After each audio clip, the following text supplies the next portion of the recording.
Study session of the Aurora City Council for Monday, May 16, 2022 is called to order. Would the clerk please call the roll? Mayor Kaufman, Here. Mayor Pro Tem Bergen, Here. Councilmember Coombs, Present. Councilmember Gardner, Here. Councilmember Jurenski, Here. Councilmember Lawson, Here. Councilmember Marcano, Councilmember Medina, Here. Councilmember Murillo, Councilmember Stenberg, Here. and Councilmember Zvonek. Here. There's a quorum. Announcement of the call-in line information. Good evening. Thank you for joining tonight's Aurora City Council study session. If you are listening on the phone, please note public comments are not taken during study sessions. The phone line is in listen-only mode. The City Council welcomes comments at regular council meetings on both matters appearing on the agenda and during public invited to be heard. The phone line opens for sign-up on those evenings beginning at 6 p.m. Thank you. There's no mayor's update, no issue updates. Mayor Kaufman, this is Councilmember Lawson. Councilmember Lawson. I just had a question for the city manager's office and also maybe the diversity, equity, inclusion office. Over the weekend, I was at some events and some individuals were asking me, is the city of Aurora going to have any type of Juneteenth celebration? I know that the Aurora Police Department held it last year, but I think some type of information needs to go out if we're going to have one or not. Adoption of the consent calendar. Item number 2A through 2D. Is there any objection to moving the consent calendar forward? Mayor, I'm sorry, this is Katie. If I may, for item 2D, I just wanted to let council know that Joseph is one of the applicants that was being considered. He's actually being sent to South Korea, so he is no longer available to serve on the commission. So it'll only be one appointment for Amy Hawthorne. That'll be moving forward. Very well. Mayor Kaufman, excuse me, I'm not trying to be disrespectful, but is there just an answer that I can get from the city manager's office? Number one, I don't think this is the appropriate time to bring it up, but let me say this, that Okay. there was an announcement that yes, we will have a Juneteenth event. And is anyone in staff can And Mayor, may I say something, point of order, because I believe Councilmember Lawson was speaking after the mayor's update. 1B is called issue update, and that is the opportunity for any council member to speak on an issue. Thank you, Mayor Pro Tem. Staff response.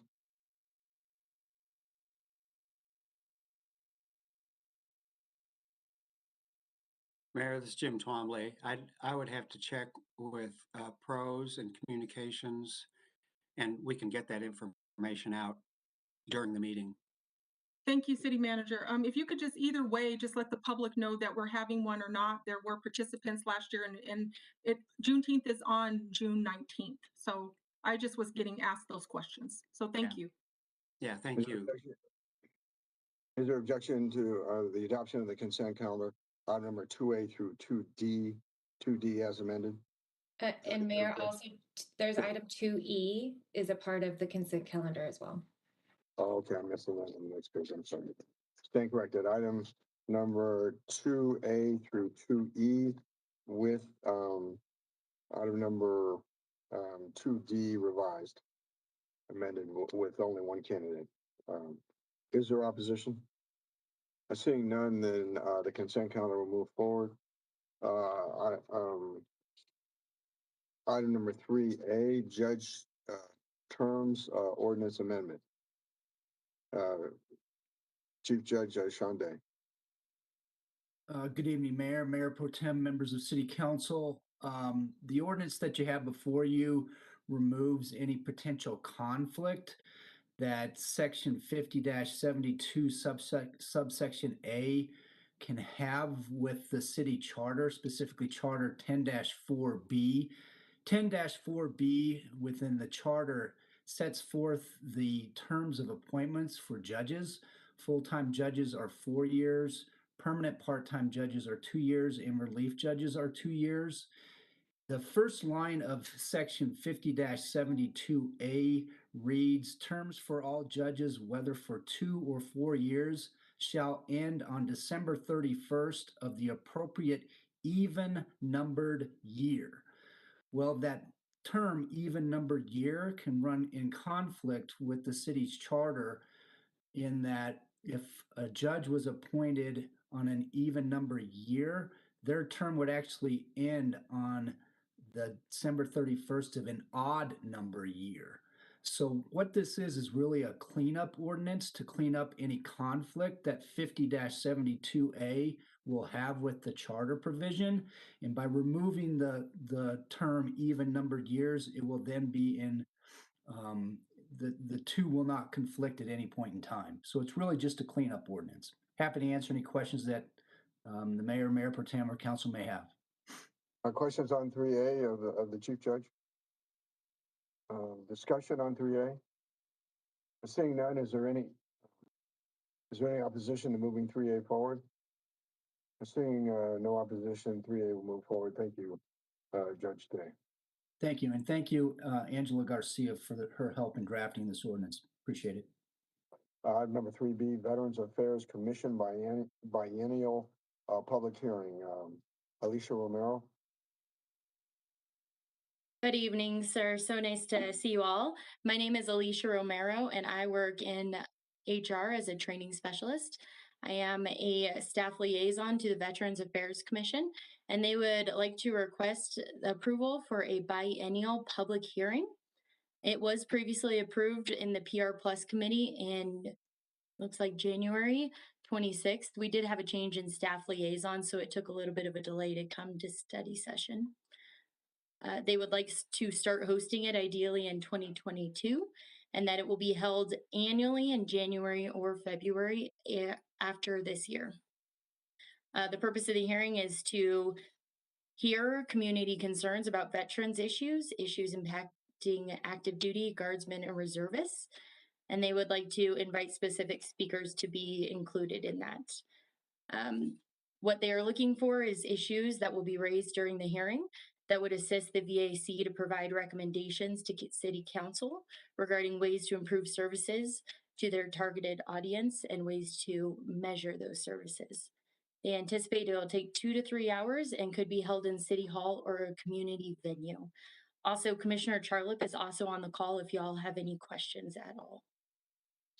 Mayor? Sorry. Bergen? Mayor pro tem. This is a bit unusual to have a public hearing. I mean, the only ones that we really do are the Planning and Zoning Commission. So I'm just concerned that this would set a precedent for every single committee, over which we have over 20 of them, to be able to do public hearings. Let me just say my concern is beyond that. And that is for someone myself, who served in the military for 21 years and was on the Veterans Committee in the United States House of Representatives, there is very, very little, almost nothing, quite frankly, that this city has jurisdiction on. Very little that this city really has jurisdiction on when it comes to veterans issues. So I don't want to, the only way this can occur, it really needs to be, it could be a joint effort, really led by Congressman Crow's office with the participation of the Veterans Commission, because I think we're getting sending out false signals that we have authority to help on. It could be a disability question.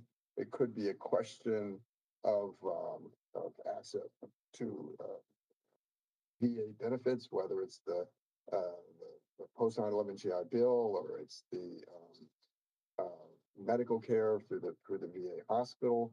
I mean, all of these things are really at the congressional level. Even when it comes to helping the homeless, I mean, those are basically, there is a nexus there, I think, between the city of Aurora and the VA. But that's probably the only issue, and maybe the fact that we give veterans preference in hiring. I think the fact that we um, and provide some compensation for people that are deployed to make up the difference between their pay, their military pay, and their pay as a city employee. It's less, but Mr. Charlotte, maybe you could enlighten me on this. Good evening, everyone. I don't have any good way to respond to your concerns other than to say that um, we are not sure what issues veterans face in our community that we might have some influence on. Some of that might be transportation. While we don't run the transportation system in the city of Aurora, we have an influence on that. Their ability to get to and from healthcare and find housing and just get to the grocery store to buy food. And so transportation is one of the issues in our charter that we're supposed to be advising city council about transportation issues that impact veterans. And we don't have any good way to collect that information at this point. Um, Housing is another, employment is another, and we certainly have influence in the city on the employment issue, not to hire them in the city at staff, but through working with other partners like Arapaho and other employment organizations to try to encourage veterans employment. But we don't know where they live. That's a separate issue. But we don't know exactly where they live and who actually needs what. And going through this process of a hearing might be a way to gather that information.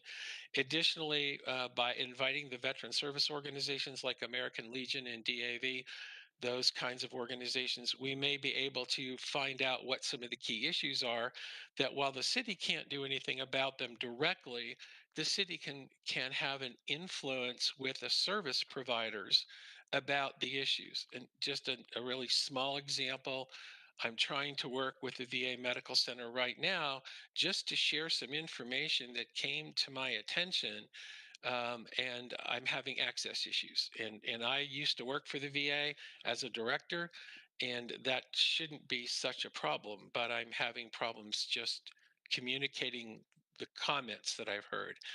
So that might come from a forum like that and allow us to better address some of those issues, even though we don't control them. That's my best effort. I do like the idea of maybe doing something jointly with Congressman Crow.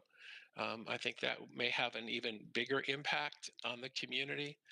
And I, I don't want to start a precedence of 1,000 public hearings for all 30 boards and commissions. But we are trying to find ways to get the information to fulfill our charter. Mayor? Mayor Patel. I think I might have a suggestion for you because I understand, trying to get that information from veterans and how to best facilitate resources for them. We have a thing called Engage, what is it? Engage Aurora, where I think staff might be able to use that as a way to do a survey and poll individuals. I don't know if there's somebody here from communications that could address whether that would be an avenue for us to be able to help the Veterans Commission? If I might, Mayor Pro Tem Mayor, Kim Stewart here. We do have Engage Aurora, and if we had plenty of time to plan for something, if it was council's wish, we certainly could help them create a tool with the staff liaison to be able to seek some specific information.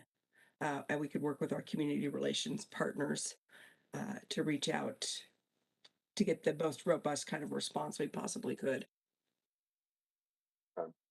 These are really things that quite frankly, there's from a federal standpoint, and this is about federal funding,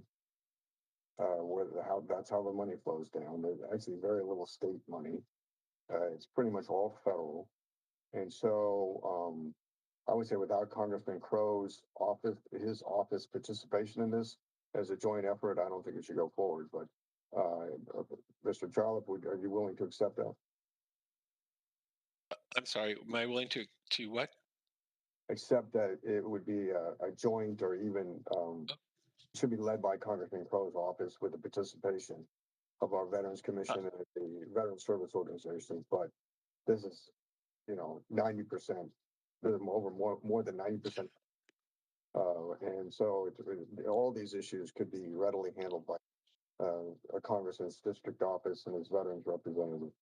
Well, I would prefer to go with the engage Aurora before we do any of this, and see what information we can gather. If that's not successful, then I think partnering with Congressman Crow's office to see what was possible, I think that would be a great idea. Would Okay, that be okay?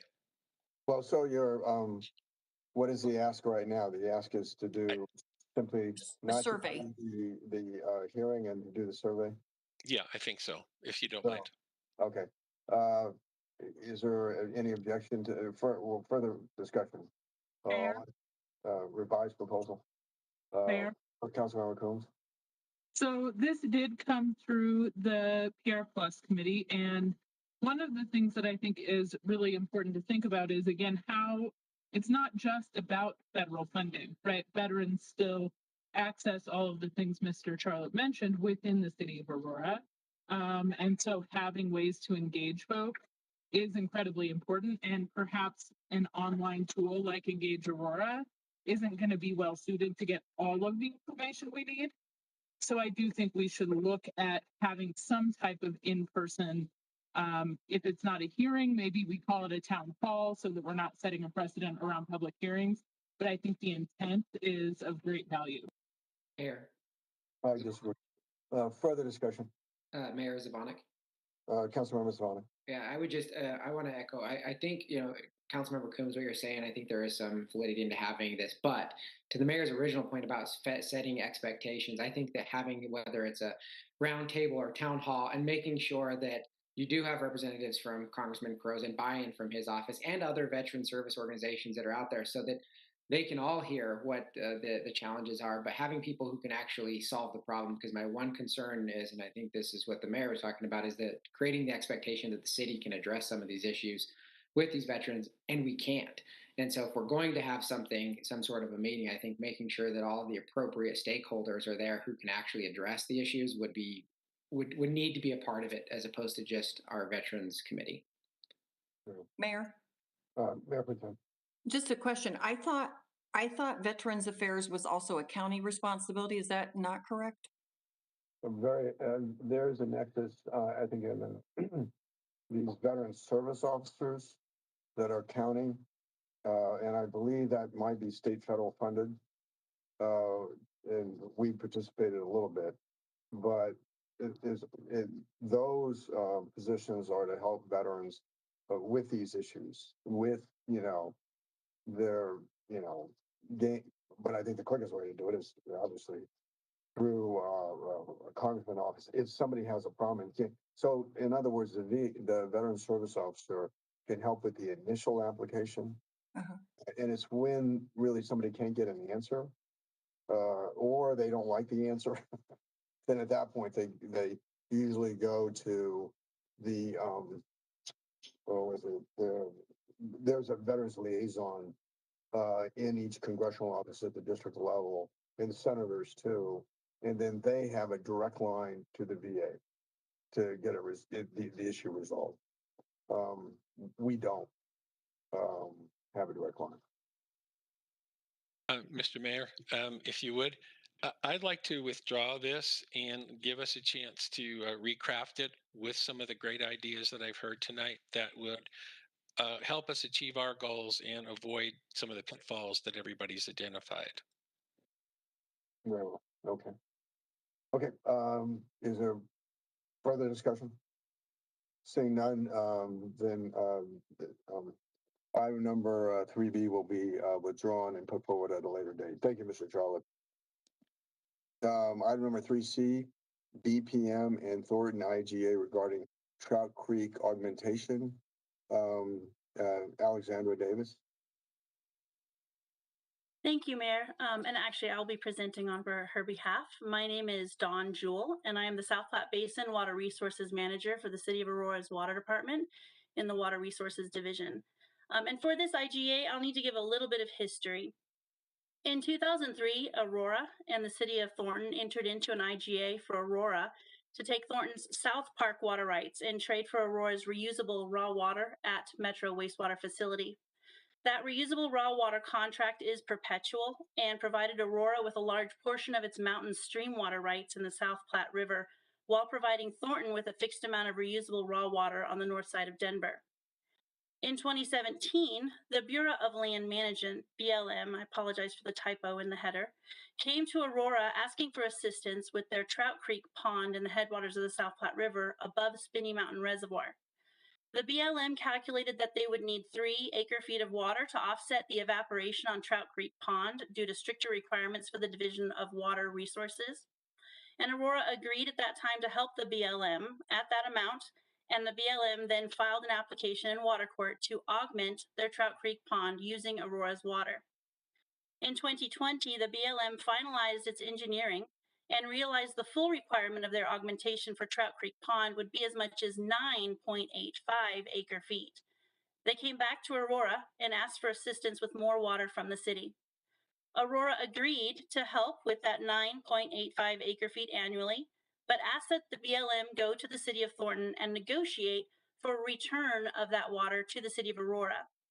The reason for this ask is because when Thornton traded their South Park rights to Aurora, they kept an obligation that required Thornton to pay augmentation water for Trout Creek Pond in perpetuity. However, Thornton no longer has any water rights in that area to fulfill that obligation, as Aurora is now the holder of all those rights.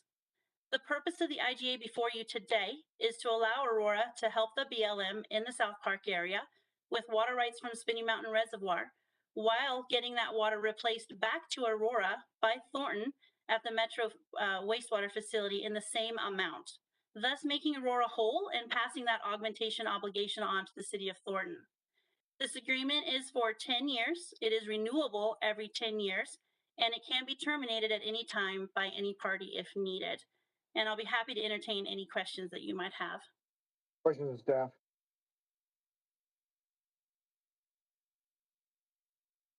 Seeing none, is there any objection to moving item number 3C forward? Seeing none, item number 3C will move forward. Thank you very much. Item number 3D, reimbursement agreement for Metro Water Recovery regarding the Second Creek Interceptor. Sarah Young. Good evening, Mayor and City Council. I'm Sarah Young, Deputy Director in Aurora Water. This reimbursement agreement is with Metro Water Recovery. They are our district-wide wastewater treatment provider, and we had a study that we did with them and multiple other agencies about 4 years ago that identified the best way to handle wastewater conveyance and treatment for the district. That included sending the eastern part of Aurora wastewater north to their northern treatment plant via a new sewer interceptor called the Second Creek Interceptor. And in the construction of that, which Metro is about to start over the next couple, or to perform over the next couple of years, they've asked that Aurora and other jurisdictions pay for the infrastructure that is serving only a single jurisdiction. In this case, there's a segment of pipe that they are building that only serves Aurora. And so this is for a reimbursement for us to pay them for that portion of pipe. The reimbursement will be about $3.75 million and is accounted for in our wastewater capital funding program. Questions of staff? Discussion? Seeing none, is there any objection to moving item number 3D forward? Seeing none, item number 3D will move forward. Sarah, thank you for the presentation. Item number 3E, full and wider Second Creek Southwest Intergovernmental Agreement. Sarah, you're up again. It'll be 3 times in a row, but yes, thank you. So the full and wider development agreement. So this agreement is a request from the full and wider development in North Aurora, whereby they are asking to include some additional trail and kind of landscaping amenities along the drainage corridor, which we don't typically allow because those corridors are typically maintained by the city as well as Mile High Flood District. So in exchange for allowing them to install these additional amenities, they have asked to take on the maintenance of that corridor and those additional amenities within their metro district. So that's the intent of this agreement. However, if they were to identify capital improvement projects, they would identify those and let the city know about those. And if we agreed that there was something that needed to be done for a major improvement project, we would put that in our triple bottom line reimbursement or capital improvement stormwater program prioritization, and then we would address that as it's prioritized within our program. Questions to staff? Discussion? Mayor, Mayor Pro Tem. just clarification. So Full and Water would maintain it. Is that what you said? So they would do kind of the standard operation maintenance. So it would be debris removal, and for the amenities, they would take care of those things. But major corridor improvements that were kind of flood related or major infrastructure related, then those would still be handled. Still stay. Okay, thank you. You're welcome. Further discussion? Seeing none, is there any objection to moving item 3F forward? Seeing none, item number 3F will move forward. Thank you, Sarah. Item 3G, roadway maintenance and funding options. Councilmember Zavoni. Yeah, thank you, Mayor.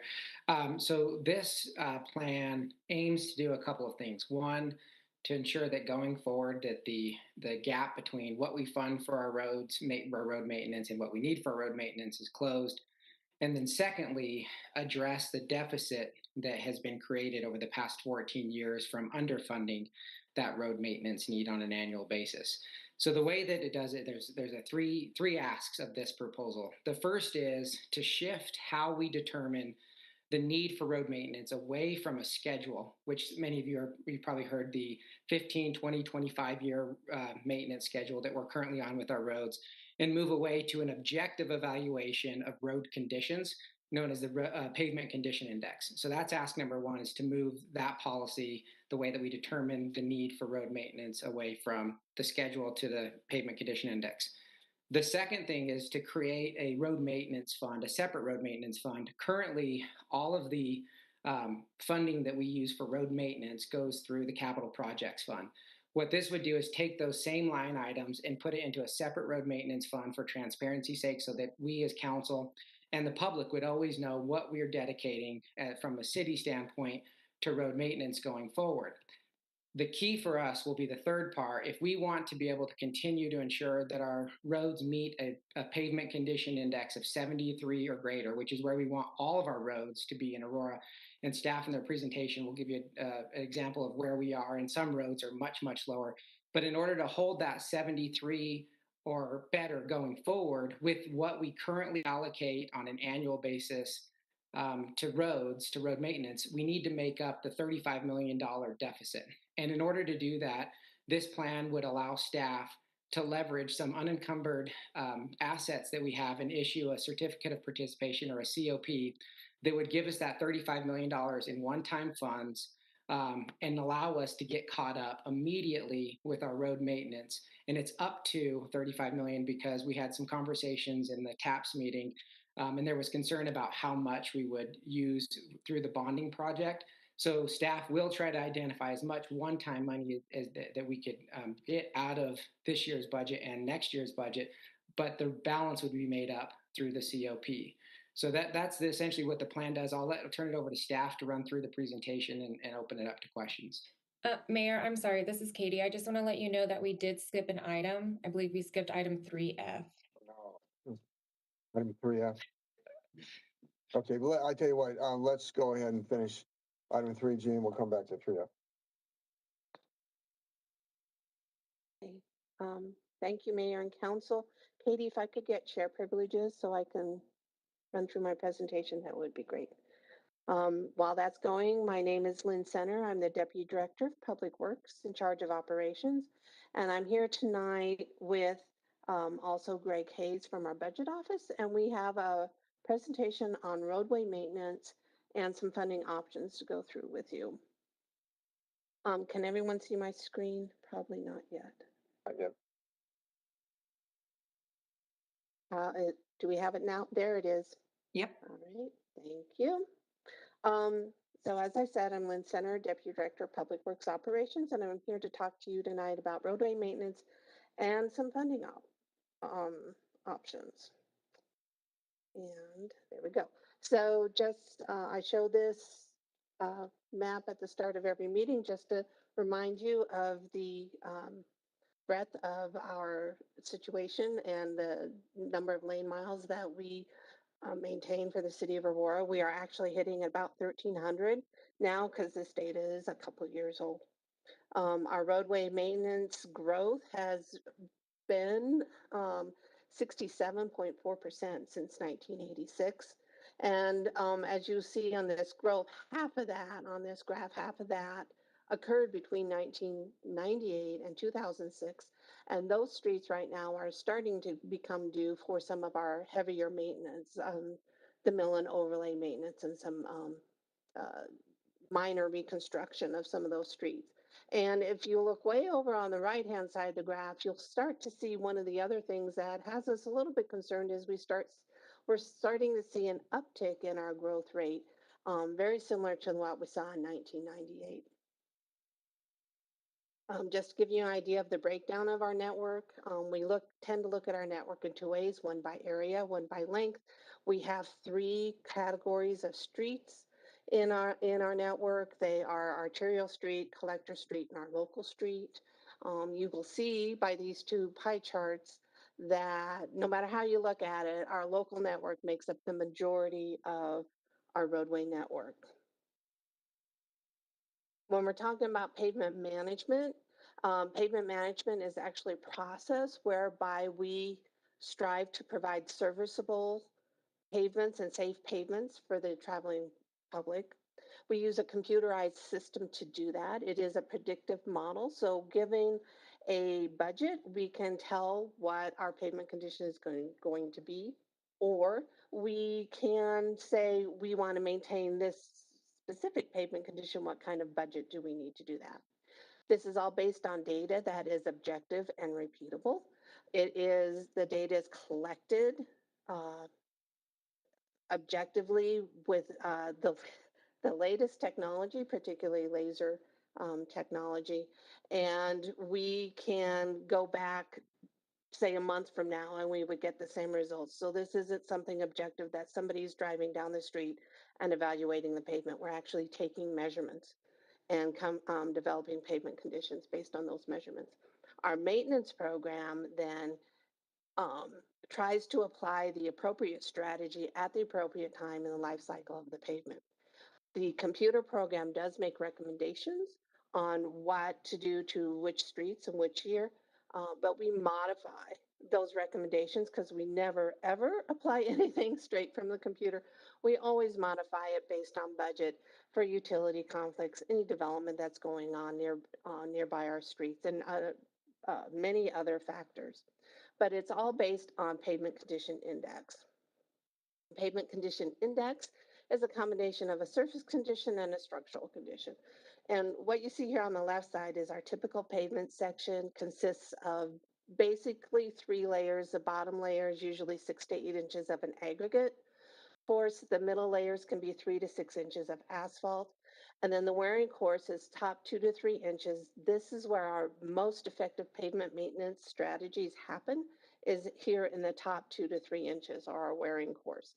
The pavement condition index is a scale from 0 to 100, with excellent being from 85 to 100, good being from 70 to 85, fair from 60 to 70, and poor is below 60. And again, this is all calculated from that objective and repeatable field data. Just give you an idea of what some of that means, so you can calibrate your eye next time you're out driving around. On the left-hand side, we have a photo of a practically brand new street. That's a PCI of a 90. On a PCI of 80, on the right-hand side, you'll start to see some cracks and maybe a little bit of wear on that top surface. At a 75, you're going to start seeing some cracks and maybe a slight depression starting here in the lower left-hand side of that picture. At a 70, the cracks become much more prominent. At a 60, the cracks start coming together and help create our potholes and alligating that you will see in the next picture with a PCI of 50. A lot more prominent cracking. We've even had some trench failure in here where we've gone in and had to patch on a trench failure. But if you could look closely at this photo, you would see even that patch is starting to crack. And PCI of 50 is about where we would be looking to do a reconstruct on the street. But just to give you an idea of some of those streets that council has become aware of lately, just to give you an idea of what their PCI is. The Meadowwood subdivision, which has been talked about quite a bit lately, generally is at a 50. The Saddle Rock subdivision is at a 39. And then just so you know how bad it can get, on the right-hand side, we've got a couple of streets shown here that are PCI of 23 and 20. All of these streets will eventually need reconstruction. So why is it important? This shows the life cycle of our typical pavement section, and we see the first 40% drop in quality, or PCI, in 3/4 of the pavement life. The next 40% drop in quality occurs only in the next 12%. So we hit this point, right, where the PCI hits around fair, where we kind of dive off a cliff, so to speak, of pavement condition. And our goal is to really stay at a point that makes sense. So we've looked at our data and we've decided that a PCI goal of 73 makes sense for our network. That keeps us in the preventive and routine maintenance strategies and keeps us a little bit, keeps us out of the rehabilitation and reconstruction as the majority of our strategies. This will keep our strategies in that top 2 to 3 inches of the wearing course where it's most effective. We are trying to do that to elongate the life of the pavement. So if we can apply these strategies early in the pavement life, we will actually extend the life of that pavement. And where we are right now, the red is our current network at a PCI of 69. In 2019, we presented a PCI of 70. And then in 2009, we had a PCI of a 77. So, I apologize. Just to give you an idea of the majority or the extent of our network that is below a 70, this map shows all of our street segments that are tested below a 70. So they're already in that fair category. That represents 43% of our network is fair or less. And another 15% is in that 70 to 73 range, which is kind of on the border of falling into fair. This map shows you our street maintenance history back to 2007. And as I said, in 2009, our PCI was a 77. It is now a 69.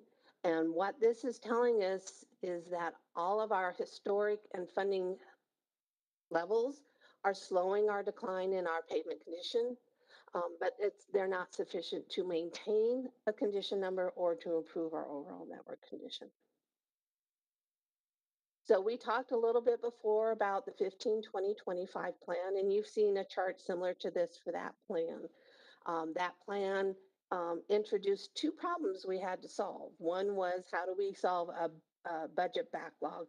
And then how do we adjust our budget moving forward so that we don't continue to create that backlog? The beauty of the PCI plan is the impact of that backlog has already been registered in our lower PCI. So we don't need to worry about that. We can just start here and move forward. And so the plans that we are showing you tonight are looking at from that perspective. What do we need to move from where we are now in our PCI to get to our target of 73? This particular chart shows you the budget that would be needed to hit a PCI of 73 within 5 years. Then we got to talking about what if we had a one-time influx of $35 million? What would that look like? What would that do to our PCI and what would our funding needed? So we looked at a one-time influx of $35 million into our budget for 2023. And what we found is with that added to our already approved 2022 and beyond budget, we can maintain our current already approved budget and hit a PCI of 74. So we could even beat our goal a little bit under this plan. So just to give you an idea of how all these numbers related to each other, I've come up with this little bit of an option summary. I'll stop here for a second if anybody has any questions to where we are right Questions now. for staff? Please. Okay. Oh, Mayor, Well, actually, let her finish. I'll do my question later. Okay, thank you. At this point, I'm going to turn over to Greg Hayes, and he's going to continue on talking about the financial options. Hello, everyone. Greg Hayes, Budget Officer. Talking about this this street maintenance thing. We've been talking about street maintenance for a long time. I've been here since God was a baby, and we've been talking about it since then. So we are closer to achieving this, covering this shortfall that we've had than we've ever been before. We can get there. It's going to require us for this to be a priority among a world of competing priorities. There are a lot of things coming at us, and if we choose to make this a priority, we can make it happen. A couple different ways we can do it. She showed you two different options. The first one was kind of a pay-go option where you found $6 to $7 to $8 million and up to $10 million a year. We can get pretty close to that as a little precursor to the spring workshop when I'm going to come and talk to you about budget stuff. We've got some additional capital funds that we could spend that we can put toward this. I would need to find more money if we wanted to go the pay-go option. It would take all of our additional funds and then some. If we choose to do the $35 million catch-up option, which, by the way, I really like when Lynn was saying how it elongates the curve. It's going to put us further up on there. It would take longer. We could issue a certificate of participation or a COP to do so. It would entail pledging some of the city's collateral and appropriating revenue to support an annual payment, somewhere in the area of $2 to $3 million a year for 15 to 20 years. I will tell you that the additional capital projects fund money by itself would be able to cover this $35 million. And if, assuming that you all are at least interested in us looking at it, we're going to go back and evaluate the financial structuring options, how long it should be, whether we want to put some other money down into it, as Councilmember Zvonek was talking about, and looking at all of the pieces of capital together. But what I'm most intrigued with is the fact that if we do this, the money that we put into the 5-year plan for the 2020 roadway maintenance annual budget is enough to maintain that network PCI. We've never been in a place to talk about that. So I think this is awfully exciting. Next slide, please. A little bit more on this third piece, which is the Transportation Maintenance Fund that Councilmember Zvonek was talking about. What we would do, there's 5 ongoing capital lines. We call them orgs that are associated with this transportation maintenance. What we would do is we would take those, they're currently in the Capital Projects Fund, and we would siphon them off into its own Transportation Maintenance Fund. Those are, if you look on the right-hand side, the street asphalt overlay, concrete repair, street reconstruction, and then 2 specific types of street maintenance. Those 5 orgs would go in and into its own fund. It would provide a better visualization of the funds for this purpose. Now, some of the details of this are still TBD. I'm going to have to work through this, assuming that this is where we want to go. Possibly funding where you take the money and you take the general funding, you put it into the CPF, and then the CPF funds it, or maybe you split it. We'll work through that as we go. Next slide, I'm going to give you a couple of visualizations about how this would work. We would start with the 2020 adopted capital projects fund. That's what you're seeing here, from $62 to $67 million a year. And next slide. We would back out those 5 orgs that are specifically rated to PCI. And this will become the original starting point for the Transportation Maintenance Fund. So there you see your 5 orgs in there. So next slide. Then what we would do is we would work in whichever way we want to do to increase this to the 73 or 70, in this case it'd be a 74 PCI level. I showed the one-time $35 million option here as we went. And then next slide. then we'd send over enough money to cover this, to cover what we need to do, whether that's from the capital projects fund or a split off of the revenue directly from the general fund. We'll figure that out as we go. You'll notice that there's in this example, there's beginning fund balance and ending fund balance are all zero. We'll just fully fund what we need to do in order to pay for the transportation maintenance fund. And then next slide. And in the end, the new CPF in this case will have less expense and a commensurate decrease in the general fund transfer. So with that, I will, do you want me to ask the question, Lynn? I have a question. Okay. Mayor Pro Tem. Go ahead. Well, first I want to say that I think this is a brilliant strategy. And I know that Councilmember Zvonek, he was my appointee on the CABC Budget Committee and had already kind of presented this at that time and had to flesh out details. So I'm really happy to see this.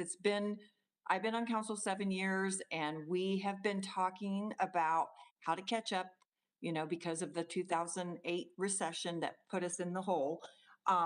And I know we've chipped away, putting some money from marijuana funds, you know, $2 million here and $2 million there. So my question is on the certificate of participation, I assume we have enough assets to be able to do a COP, because I know we've done other COPs and we're probably still paying on those. Yes, we do have a sufficient amount of asset to cover this. Assuming you're all okay with it, we'll go back through and actually put pencil and paper and make sure exactly which assets we're going to use. But yes, we do.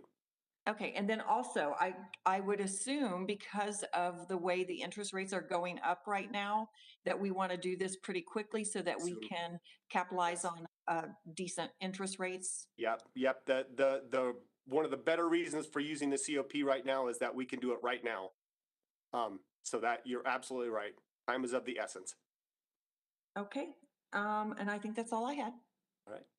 Mayor, Mr. Hayes, that we have the ability to do a COP unilaterally. We don't have to, there's no requirement to go to the vote of the people for Correct. COP. That's correct. No, Okay. no requirement to go to the voters. Okay, let me go down these. Well, first of all, is there any questions of staff? Mayor. Councilmember Gardner. Thank you. So my question is related to labor to, I guess, complete the backlogged road maintenance. Do we have city staff that would do that? Would we contract out?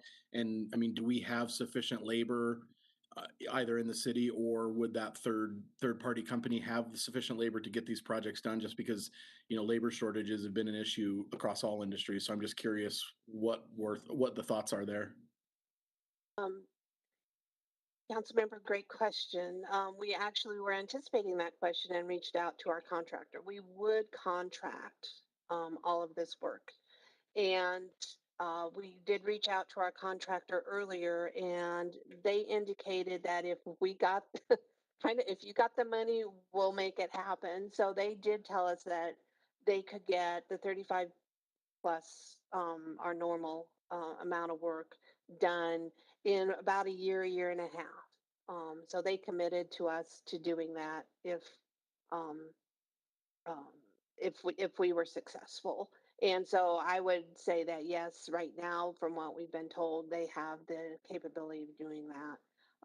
We do contract construction management and inspections, and we reached out to them, and they also indicated that they have staff to support us in those efforts with this program as well.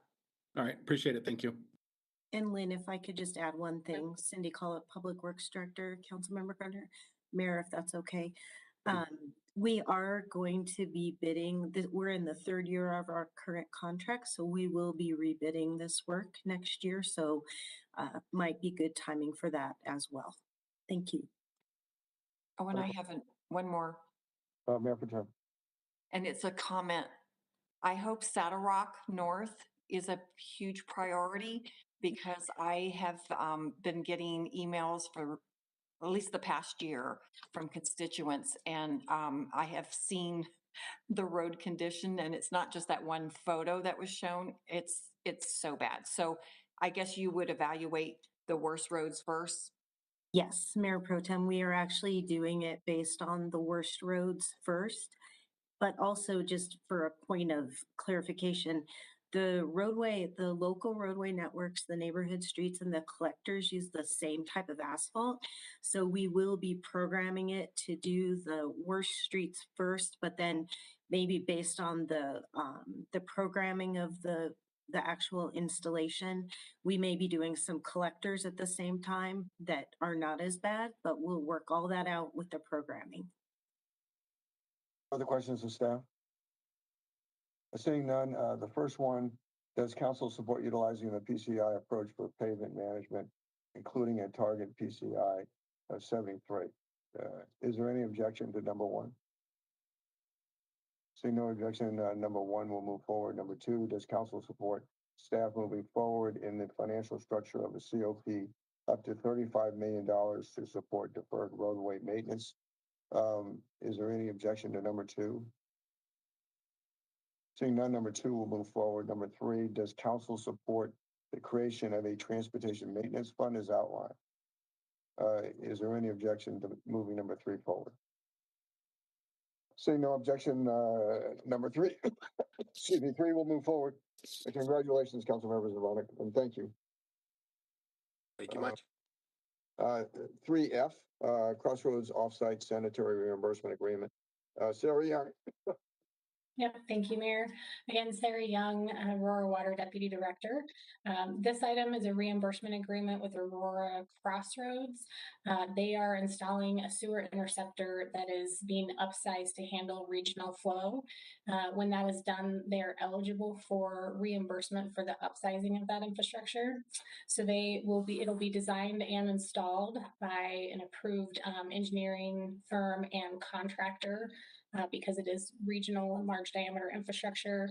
The not to exceed reimbursement amount that's been established is $4.5 million. They will need to submit invoices to show payment for that, as well as proof of payment, and they will get reimbursed as others tie onto this infrastructure. So as additional developments that are down south tie on, part of those connection fees will be used to fund this reimbursement amount. Questions for staff? Discussion? Is there any opposition to moving item number 3F forward? Seeing none, item number 3F will move forward.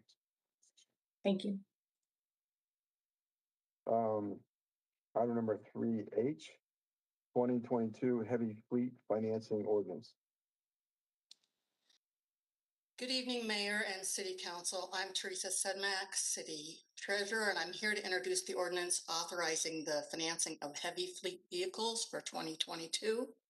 This item was presented to M&F at its April 26th meeting. The fleet financing ordinance authorizes the city to acquire heavy fleet vehicles through lease purchase financing. It is anticipated that this financing will allow the city to acquire 4 dump trucks, a patch truck, a backhoe, and a sweeper for public works, 6 vehicles for fire, including 1 aerial truck, 2 brush trucks, 1 hazmat vehicle, an air light vehicle, and 1 tender, all with required equipment, 2 Bearcat vehicles for police, and 1 dump truck for pros. The ordinance provides for a maximum of 10 million par and a maximum borrowing rate of 5%. It's anticipated that the city, if one city went out for financing today, the interest rate would be between 3 and 3.5%. This lease purchase financing will allow the city to lock in the price of vehicles, each of which are expected to be significantly more expensive in the coming years. It will also allow the city to smooth the capital expenditures over the anticipated life of the assets. The Heavy Fleet Financing Program was initiated in 2012, has been positively received by the city's financing partners, and has provided a consistently low borrowing rate. I'm happy to answer any questions that you may have in this regard. The question I have for council is whether or not you support moving forward with this ordinance. Questions of staff? Seeing none, discussion? Seeing none, is there any objection to moving 3H forward? Seeing none, 3H will move forward. Thank you very much. Thank you. City of Aurora debt policy. Teresa, you're up again. Yes, I am introducing the city's debt policy to you this evening. I am introducing it as an information only item. The city's debt policy includes sections related to the governing principles related to the issuance of debt, the roles and responsibilities of participants in the issuance of debt, transaction-specific policies, compliance, alternative borrow financing products, and disclosure and post-issuance compliance procedure. The policy is reviewed on a regular basis to assure that it remains current in regard to current IRS regulations, SEC rules, and state statute. City staff, along with City's Bond Council, recently participated in the most recent review. Upon review, the policy was deemed to be current and all sections remain relevant. Several modifications were made to the policy which served to increase the clarity of the document, and a black-lined version of that document was provided to you so that you could see those changes. While substantive changes to the document require City Council approval, none of the recent modifications were significant or of substance. Modifications were presented to the Management and Finance Committee at its April 26th meeting, and I'm happy to answer any questions you may have in this regard. Questions to staff? Mayor? Mayor Pro Tem. Thank you. I'm trying to find my question that I highlighted. I'm trying to find it in here, but I know it said something about the general obligation bonds. Typically, was it something about 3%? That cannot be more than 3% of the assessed value of the properties in the district. That is correct. Okay, and then again, I can't find it, but was there another one that said 10 up to 10%? I thought there were like two conflicting percentages, but maybe it was not general bond. I'm not sure exactly what you're referring to on the 10%. There are limitations as far as how long the debt can be issued. They can only be 120% of the average life. There are also stipulations in regard to certificates of participation, which are not voter dependent. And it stipulates that a lot of the provisions that pertain to GO debt do not apply to utility related debt, because those are revenue related. Okay, maybe that's what I saw then. Okay, thank you. Further questions to staff? Seeing none, discussion? Seeing none, is there any objections to moving item number 3I forward? Actually, Mayor, this is information only. Okay. Item number 3J, city-owned impound lot exploration resolution. Councilmember McConnell, who is not here tonight. Yeah, Mayor, sorry, can I be recognized? Please proceed. I don't think Councilmember Marcano realized this was going to be on today's agenda. He is at a conference, and the time zone difference doesn't make it possible to be on the meeting.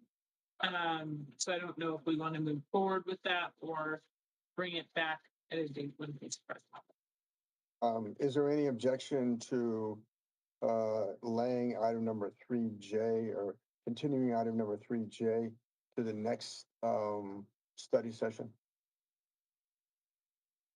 Mayor, Mayor Pro Tem. I don't have an objection. I was just wondering, maybe, I don't know if staff attorneys could answer, but it's not a timely issue, correct? Good evening, Council and Mayor. I'm Megan Platt on behalf of the City Attorney's Office. I'm happy to review generally what the resolution and the purpose of it is. It was presented at the Public Safety Committee previously, but I don't think that time is of the essence. We can certainly table it, or I'm happy to answer any questions or have any discussion on it this evening. Well, I think without the sponsor here, I would like to continue it till the next study session. Is there any objection? Seeing none, then it will be continued to the next study session. Item number 3K, resolution adopting a youth violence prevention program, 2022 strategic plan. Jessica Prosser.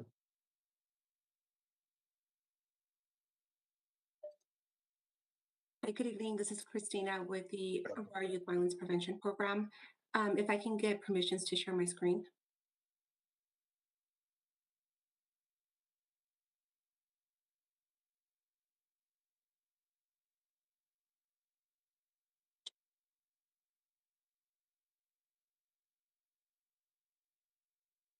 Okay, do you all see my screen?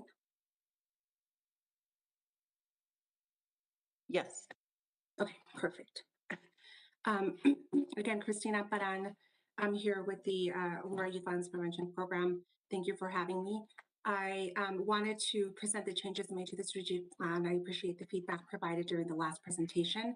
As a reminder, the updated strategic plan is part of the backup documentation that you all were provided, and the intent of the plan is for us to use it as a guide for our program implementation efforts.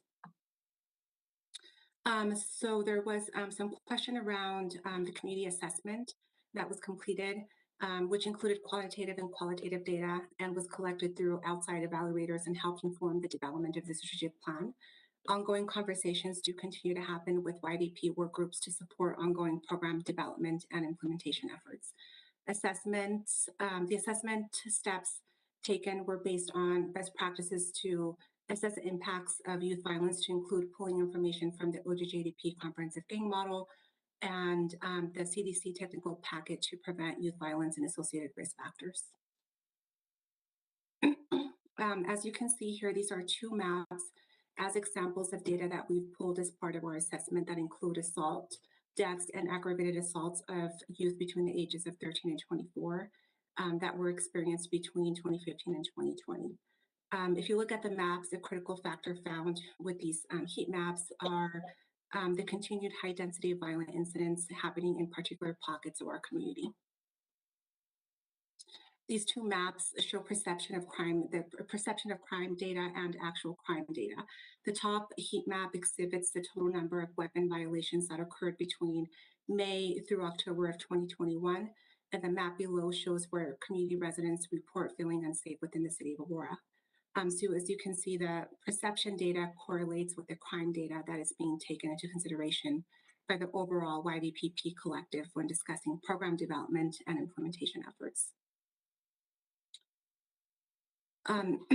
YVP staff will continue to provide program updates to include presenting to the Horns and Public Safety Committees, provide quarterly reports.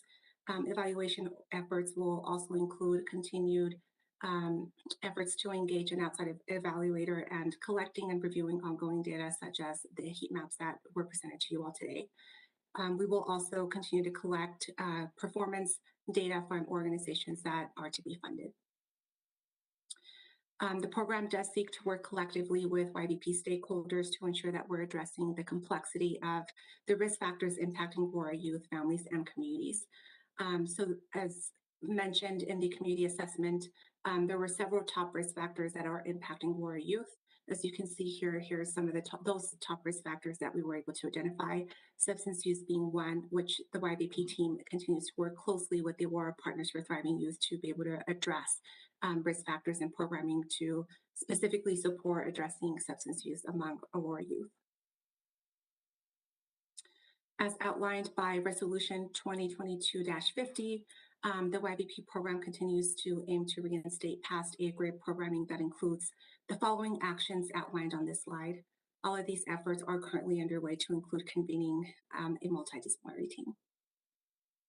This diagram shows the targeted population that includes youth between the ages of 10 to 24 and communities most adversely impacted by youth violence. The targeted population will be engaged through reentry intervention, secondary prevention, and primary prevention efforts. Performance measures will be collected for each of the outlined goals in the strategic plan. These are examples of performance measures that are either currently being collected or will be collected. To highlight a few, we will track number of youth served, number of staffings, number of critical incident responses, and number of community activations. So the question for council today is, does council support moving this item to a regular council meeting? Questions of staff? Mayor Zvonek. Councilmember Zawadi. Yeah, so thanks, Christina and Jessica, if you're on too. That I'm going to mention the same thing I mentioned to you all at the public safety meeting, and that is one of the questions that I have, and I continue to have, is on the measures of success. And I know on the previous slide you had some of them, but really what I'm looking for are the outcomes, right? The way I view it is that the overall vision of this program is to reduce youth violence. And so what are some of the measures? And there are some things you talked about, data on assaults, weapon violations. We talked about property crimes, involvement in street racing. I mean, there's different data points where and challenges that our community faces with youth violence where that age demographic of 10 to 24 involved. And I guess what I want to see is a measure of, are we decreasing those incidents of young kids being involved in these types of crimes? Because that's the ultimate outcome. So there's really two things. And I know we're going to talk about funding of different programs next, but the two things I continually want to see, and I still haven't seen it in here, is how are we measuring the individual programs and their effectiveness towards whatever component that they're going to be focused on as a part of this program? And then I'm assuming that you're choosing the various programs that we're going to be asked to fund because you believe collectively they're going to help reduce the youth violence in these various areas. So what measures over the next 90 days, 6 months, year, and I know this is long term, but in the more immediate term, because this is, people are feeling the effects of violent crimes, what are going to be the measures that we're going to be able to look at as council to know that this program is a success or not? Those are the things that I continue to not see in here and that make me skeptical about supporting it going forward, because I don't want to just measure activity for activity's sake. There's an old saying that you don't confuse activity with accomplishment. We're doing a lot of stuff, but how do we know we're accomplishing anything? And so that's something that I want to continue to point out, and why I'm again still skeptical of moving forward with this program as it's laid out. Christina? Yes, and thank you for that feedback. It is something that we will be incorporating as far as performance measures for those organizations that are funded. They will be asked to submit a scope of work and signed agreement where we will be able to track some of the performance measures and outcomes as outlined through the 96-month, 1-year performance track.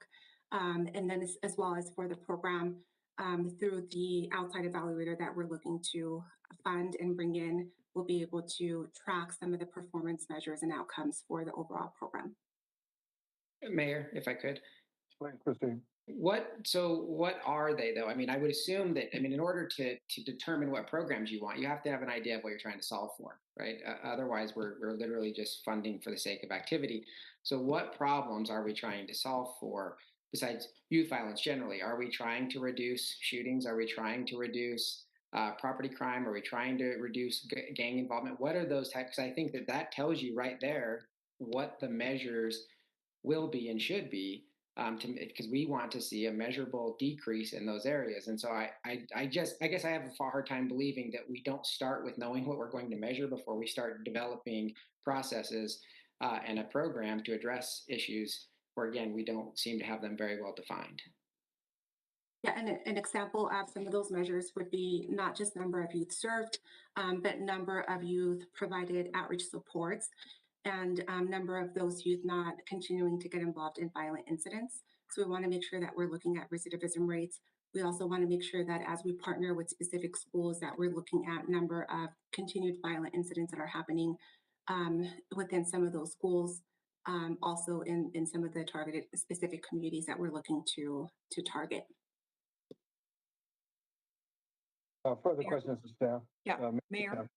Mayor Patel. Yes, thank you.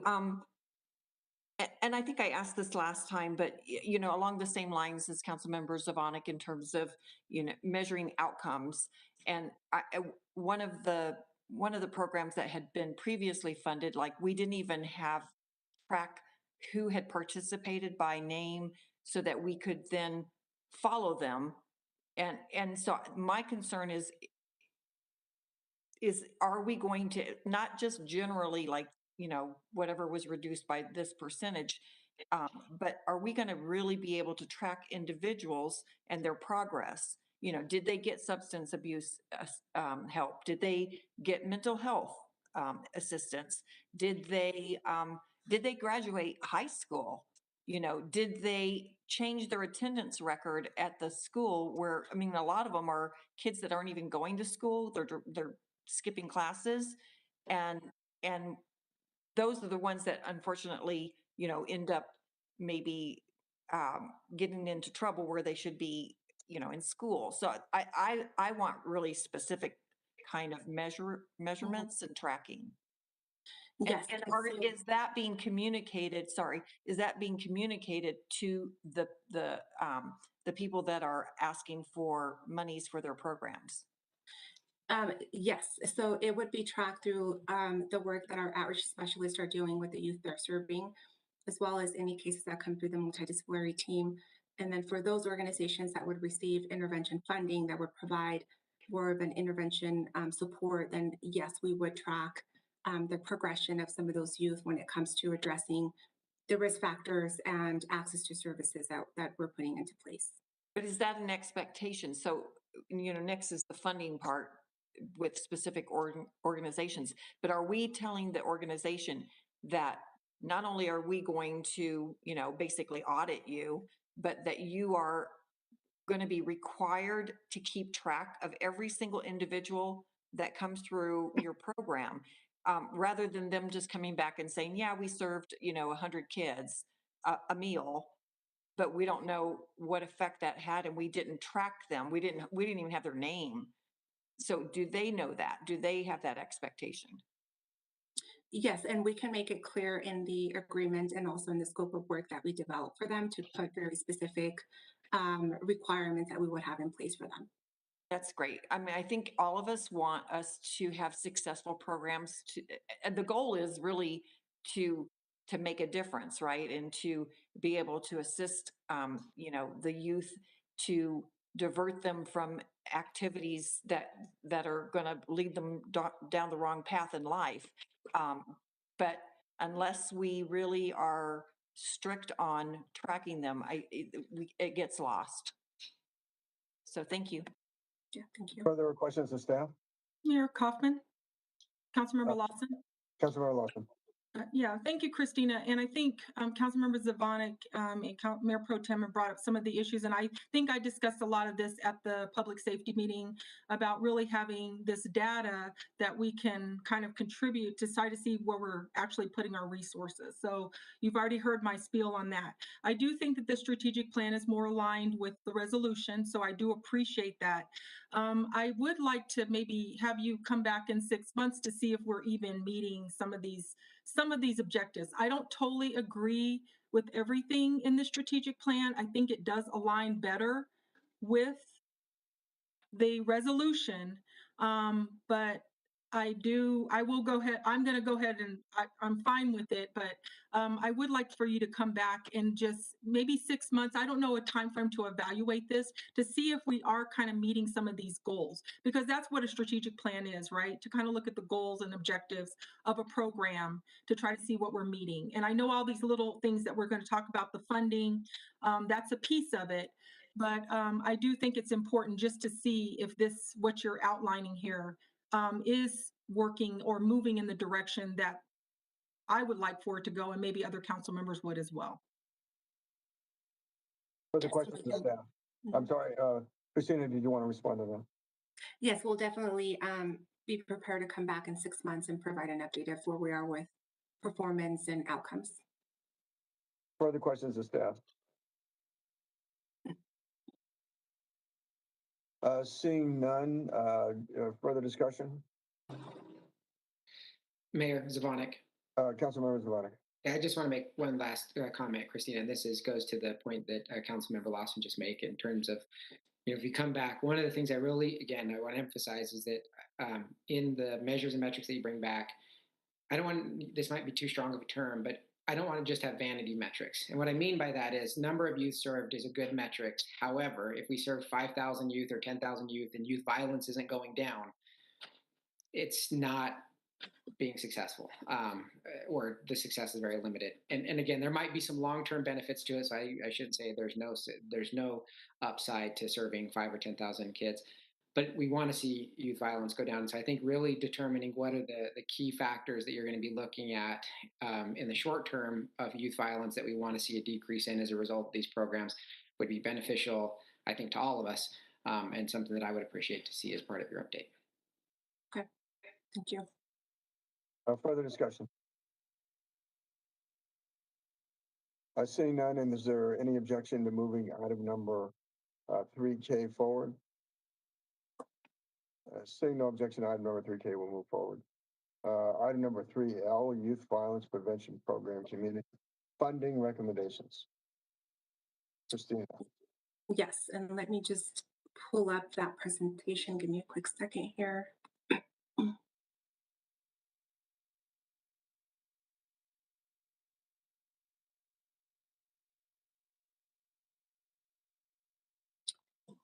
All right, so I'll be presenting the NOFO funding recommendations and processes followed to release the notice of funding and the process to receive and review applications. Available funding to release this year to the community totals $500,000, with $400,000 of that funding going towards intervention programming and $100,000 going towards prevention. A total of 25 organizations applied for funding, and a total of 30 applications were received, with over $2 million requested. The applications received were reviewed by a diverse group of program stakeholders to ensure we had a diverse perspective to help inform the nomination process. The panel prioritized identifying programming that can fill the most significant services gap in the city, programming that is based on best and promising practices, and programming that supports the overall YBPP strategic plan. The NOFO announcement was released at the beginning of March, with 3 Q&A sessions being offered, as well as having a recording of one of the sessions available on the YBP website for those that were not able to attend a live session. Program staff were available to answer ongoing questions throughout the application process. The evaluation process included an initial review of supporting documents such as verifying and verification of the liability insurance, confirmation that organizations were registered as businesses with the city, and then a scorecard was provided for each of the organizations for the panelists to complete. The review panel kept some of the following evaluation points in mind while reviewing and scoring the applications, that included how organizations have measured success in their programming in the past, how they plan to track performance measures if funded, and whether the organization is fiscally and organizationally structured and able to be successful in the post-programming. The intervention application was more detailed, and organizations were required to submit more documents such as the most recent annual report and organizational charts and so forth. The prevention application process was a little bit shorter to ensure that we were in support of some of the grassroots community organizations that were applying for funding. The following is the scoring criteria used to score applications. That included scoring on how well the organization described how funding would be used, how well the applicant described measures of success, how the program would address current gaps, and so forth. As far as the evaluation section or the budget section of the application, the panel reviewed how the organization is able to be fiscally responsible, to implement the programming and receive payment reimbursements, and have clear outlines of how the funding would be used. The following 7 organizations are recommended to receive intervention funding that would support the delivery of violence interruption, mental health supports, outreach services, and so forth. All efforts are evidence-based and support the overall YDP strategic plan. These 10 organizations under the prevention category are recommended to receive prevention funding. to support that primary violence prevention effort that includes the funding of safe zones, basketball nights, scholarships for boxing, gender-specific programming, and so forth. These efforts would support having structured programming for youth to provide them something positive to do and disassociate them from gangs or disengage them from some of the violent behavior they may be involved in. Organizations that receive funding will have to provide ongoing performance data that would support providing data to you all through quarterly reports and presentations and updates during some of the committee meetings. Organizations would submit payment reimbursements that would include supporting documents and performance measures to date. The YVP staff or team would complete site visits and have ongoing check-ins with those agencies that are to be funded. And some organizations will be completing youth surveys. And we will definitely incorporate tracking, especially on the intervention side, the progression of some of the youth and services and behavioral change of some of them. So the question for council today is if council supports moving these recommendations forward. Further questions of staff? Mayor Kaufman? Councilmember Lawson. Yes, I would like to propose to go through there's 17 organizations. I would like to go through these one by one. Is there any objection to Council Members Lawson's request? Seeing none, then we'll go through them one by one. Okay. The first organization under the intervention category is the 18th Juvenile Assessment Center that is being recommended to receive the amount outlined here. The funding would support the continued salary for a bilingual family liaison that completes assessments and case management for both law enforcement and also for community-based referrals that include schools. Mayor.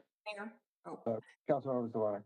Yeah, this is a question I have not specifically for this one, but it'll really be for all of them because it looks like the requested amount and the reported amount are different. And one of the things I'm always worried about when somebody asks for amount of resources is if we give them less, are they still going to be successful? Are they asking for a 10-foot rope and we're giving them 8 foot? And so it's not going to, we're not going to have the desired impact. And so I want to apply that question to each one of these is that the level that we are giving and the level that they're requested, and I know we can't fund them all. I understand the need to limit, but would it be better to fully fund a fewer amount? Or as we go through these, I'd just like to know that, yes, they're still going to be able to complete whatever it is, the objective that you have in mind for them and they believe that they can fulfill given the lesser amount of funding. Yes, and so all of the organizations were asked to submit, after they had submitted their original application, they were asked to submit a middle range of funding and a lower amount of funding. So what you see here is the lowest range of funding requested. So they, based on their recommendation, are able to provide the programming to the best of their ability. I just have a follow-up question. Does that mean, low probability, high probability of failure? I mean, so you went with the lowest, so they submitted 3 numbers to you, a high, middle, and a low, but you went with a low on all of these? Okay. Well, I wonder if that... For most of them, yes, we did go with the lowest. For some of them, especially on the prevention side, we went with the requested. So on the prevention side, the cap for funding request was 10,000. So for all of them, you'll be able to see where we are recommending that they move forward with the requested versus the not requested. Mayor. Mayor Patel. Yeah, I mean, I have the similar concern. So on this first one, they requested 75,000 and we gave them the lower amount. Was there a really good reason why? I think they do really good work. And so, I mean, I would almost like to see them fully funded. So the difference between the 2 numbers for the Juvenile Assessment Center is the requested or the recommended amount is solely to cover the staffing cost for the bilingual family liaison. The difference covers the in-kind support that they're providing for the YVP program. Their director serves as one of our co-chairs, and her staff sits on multiple teams that we have. We also receive a number of ongoing referrals from them. So the difference in the recommended amount and the requested amount is the in-kind support they're providing the program. Okay, and so, but they do more than just the bilingual assessment or liaison, right?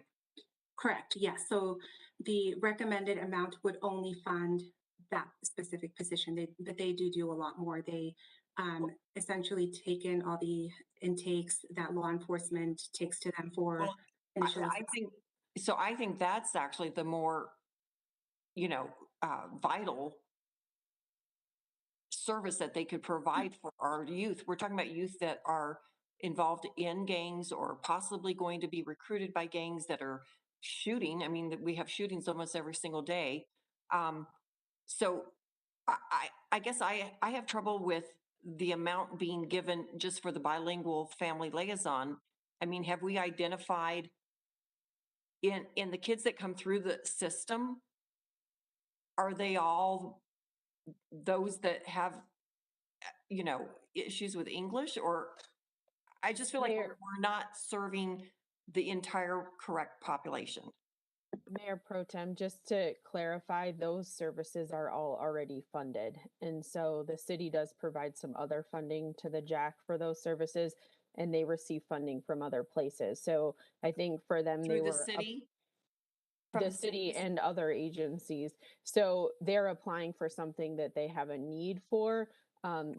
We wouldn't be supplanting funding. So for when these agencies provided an application to us, we wouldn't be supplanting funding that already occurs with the agencies. So we're looking to expand services to create greater impact in Aurora, or be able to create something new, but we wouldn't be supplanting money that's already funded with other agencies or other funding. So I just wanted to make that clear. That service is provided and it's already funded. Okay. So by us, if we were to fund more to that side of their business, they wouldn't be able to help more kids. It's not. Well, the difference they didn't apply for that piece of it. Well, I'm disappointed. Okay. Yeah, I'm wondering if Councilmember Lawson want to go through all 17. Can we just have Christina go through all 17 and then open it up for questions just to organize it a little bit better? Is there any objection to that? There's no objection, Mayor. I just, some of these, holistically, I'm just going to be honest with you, I can't approve all of these. So that's why I was kind of going through each one, but however you want to proceed, that's fine. Christina, why don't you go through all 17 and then we'll open up for questions. Okay. The second one here is Aurora Community Connections. They would provide ongoing mental health supports in English and Spanish, both individual and to the family unit, to ensure that they're addressing the immediate mental health needs for youth in Aurora. This funding would support continued programming that they have available through the summer. So it would fund an increase in number of youth that they can serve. Fully liberated youth is a third one here. The difference between the requested and the recommended amount is $20,000. They would be receiving funding to support an outreach worker to provide continued mentorship, therapy, and wraparound services. This organization is very effective and has been very successful in partnering with probation, schools, DYS, human services, and providing that direct service to youth that are actively either being released for a violent crime or that are being charged and processed through the criminal justice system for a criminal incident. Most that are violent incidents. They are evidence-based and have been, again, very effective in their work. The next organization is Mosaic Unlimited. Their funding difference is a bit over $20,000. The funding would support the implementation of the Safe Haven response within the city of Aurora and the implementation of the Strengthening Families curriculum, both regional efforts that we would want to partner with Denver.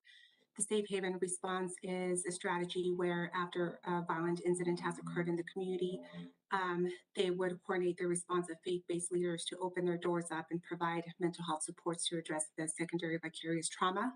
We would partner with all of the outreach violence interrupters within the city of Denver and the city of Aurora to bring specific individuals to those safe havens to reduce the likelihood of any retaliatory behaviors. The Strengthening Families is a curriculum that would be offered to caregivers to provide them the parenting skills to address some of the challenging conversations and behaviors they're experiencing in the home. It is evidence-based, and it is a very specific curriculum that is being offered in Denver that has been very successful in engaging parents, specifically some of those parents that have generational gang ties or a history of involvement with the Department of Human Services or other systems.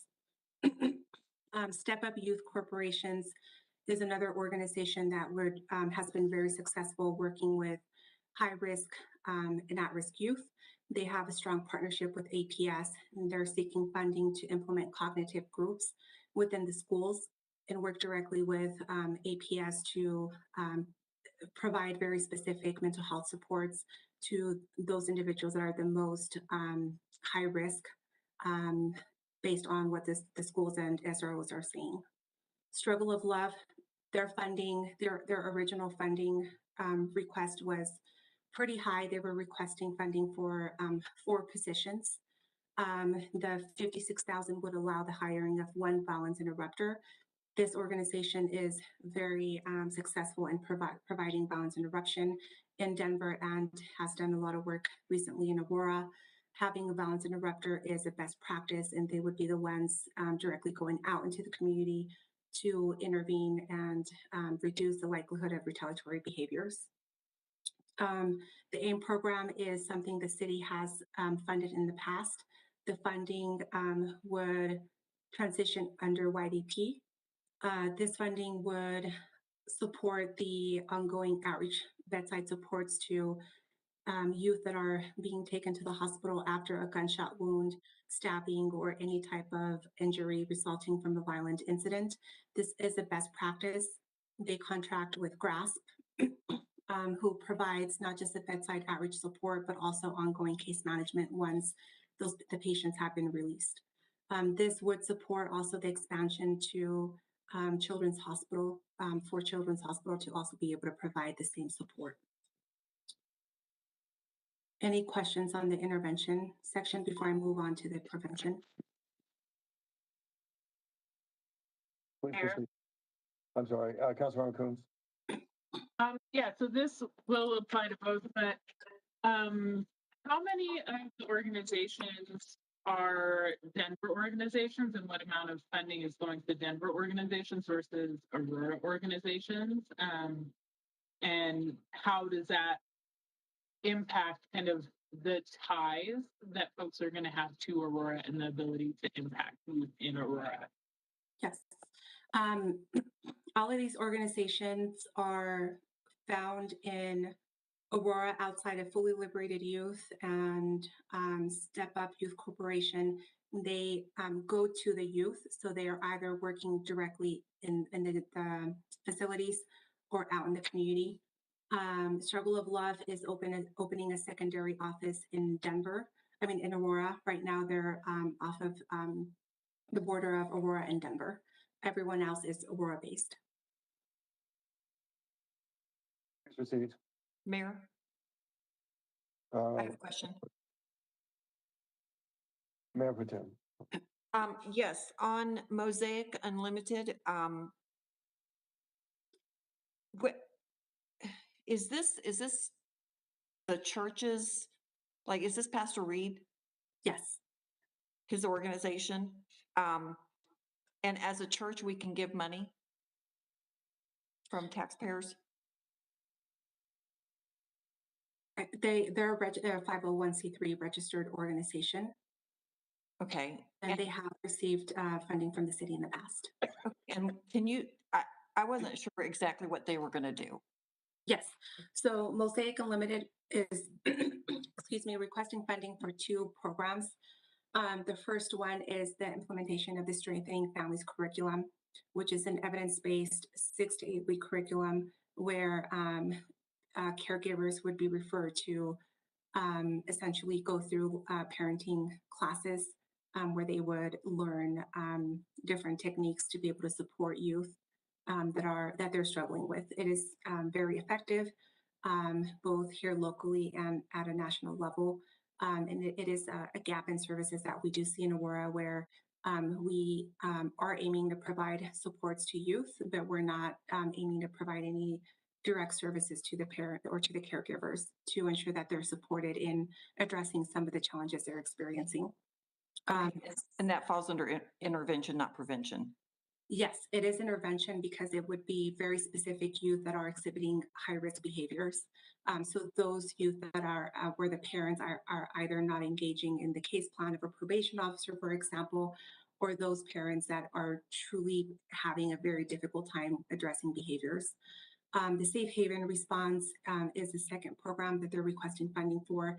That would be a critical incident response after violent incidents, where faith-based would open their doors, engage community that are impacted by those drive-by shootings at the parks, to ensure that those residents mostly impacted have somewhere to go ask questions of law enforcement, access mental health services, and other resources. Okay, so I think the curriculum with the parenting classes is really important. The safe haven part, I really have struggled with because churches should open their doors after critical incidents for free without having to get money from taxpayers. I mean, to me, if you're a church, that's what you do, is you open your doors after serious, incidents.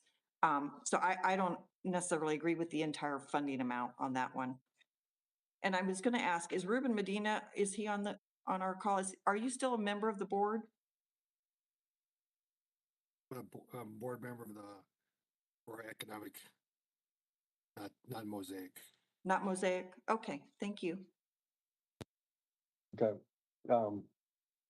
Any further questions on the prevention part? Mayor, I have a couple questions. Councilmember Medina, on the first part. Okay. Yeah, the questions are the majority of these are North Aurora. So what happens if you have kids outside of this area? How are they going to be served? Yeah, so these organizations are open to taking any referrals from Aurora overall. And so, for example, if we have a youth that's working with an outreach specialist and we refer them to the Strengthening Families and transportation is a concern, the budget actually also includes bus passes and other transportation supports for families.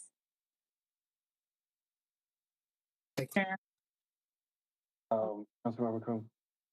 So that kind of goes back to my previous question about like, how are we making sure these folks have connection to the youth in Aurora, right? So if they only have connections in Ward 1, we saw from the heat map that that's like that's where a lot of violence is happening, but there is violence happening in Ward 5, in Ward 6. It's not all only concentrated. So how, I understand they'll accept referrals, but how are we making sure that they actually have any kind of trust with youth in those areas, any connections, any ability to end up getting those referrals? Yes, good question. So Fully Liberated Youth, Step Up, Youth Corporation, Struggle of Love, and the outreach workers through the AIM program all go to the youth instead of having the youth and family go to them. So they provide services either at the school or within the home. Further questions on the first part? Sorry, Mayor, I just have a follow-up. So how do they identify those youth though, so that they're not just kind of having that selection bias of where they already know stuff is happening and who they already know? Yes. So the, for example, Step Up Youth Corporation through their APS partnership at the district level, the coordinator that handles all the Title IX investigations, all the expulsions, would prioritize the youth that need the support the most, and then develop the cognitive groups at Hinckley, at Aurora Central, at very specific schools to ensure that those youth are receiving those supports within the school and in collaboration with school staff. Liberated Youth and some of the other organizations would get direct referrals through our multidisciplinary team. That includes APD, our probation representatives, DYS, and other partners to, again, ensure that we're targeting and referring those youth with the highest need. Mayor, Please, Ms. Green. what about Cherry Creek School? Because that is, you know, again, significant parts of Ward 5, and I think all of Ward 6 and some of Ward 4 and Ward 3 are all Cherry Creek School. Yes, and we are already actively getting referrals from the SROs, especially that do work at Overland or respond to Smoky Hill. So we're able to identify some of those youth through that partnership. We've also recently started working with several Cherry Creek staff members and hoping to develop the similar referral process as we have with APS. Mayor Zvonek. Well. Yeah, so the questions by Councilmembers Coombe and Medina, I think, reiterate the concern I have about scale with some of these programs and what they were asking for and what they're receiving. So, for instance, Struggle of Love Foundation, you talked about the violence interrupters. They wanted 4, we're giving them 1. It concerns me that we're not going to see the impact, the desired impact for some of these, because we're going to give them too little resources. We're going to be spread a mile wide and an inch deep. And if the public doesn't see a decrease, if our residents don't feel a decrease in youth violence, they're going to deem this program a failure, and that's not what I want. And I know that's not what you want either. But I have a genuine concern about this. Not really honing in on what are we trying to accomplish from a youth violence prevention standpoint and lowering youth violence in our city, and really picking in a very targeted and strategic way, because of the outcomes we're trying to achieve, the right programs, and giving them all of the resources needed to impact the city's youth violence challenges, not just in a part of the city, but the entirety of the city. I mean, I think that, youth or violence interrupters, again, I might be the only one that believes this, but I think that having more of those would be a good thing and would be impactful for the rest of the city. I don't think one violence interrupter is going to be sufficient for a city of 400,000, and geographically as spread out as we are. So again, I'm going to continue to voice my concern that I don't think that we have a stark enough contrast in what we're trying to accomplish and the programs that we're utilizing to achieve those objectives. Mayor Kaufman, can I? I'm glad some of my colleagues brought up some of the concerns, because one of the concerns I have is some of these organizations are Denver focused. They may have kind of slided in to Aurora, but I want to make sure that our organizations are focusing on our kids. I know things are jurisdictional, but like, for example, when I looked up, I went on to each of these websites, the Fully Liberated Youth. In their thing, they say, we're looking to expand this service to Northeast Denver and North Aurora in 2022. So when you state that they're kind of already been here doing this, they're just trying to get started and they're trying to come into Aurora. So I have some concerns about that. I'm not sure if a lot of these organizations, I know that we can do cross-jurisdictional stuff, but are they really going to be focused on Aurora kids and who's coming in and out of Aurora as well? And I just have some concerns about some of these organizations and who they're going to be actually giving the services to. And they're more Denver-based. And that's my struggle with this part. And it's going to be the same for the other ones as well. Although I do see some organizations on the other side that are really focused on the prevention side.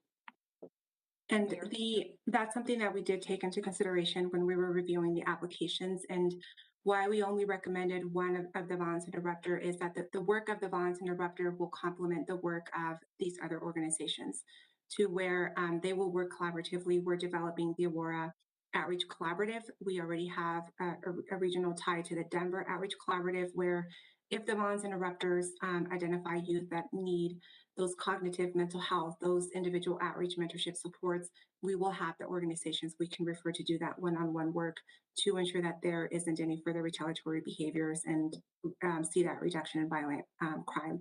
And so as we were identifying who to fund, we also wanted to ensure that we're funding organizations that are going to complement not just the overall YDP plan, but each other's work and increase access to services that we're seeing a gap in. These organizations, like Fully Liberated Youth, they are actively providing services to Aurora youth that go through the Department of Youth Services. So we have the foot in our county, and so they are actively already providing supports to not just Northwest Aurora youth, but overall Aurora youth.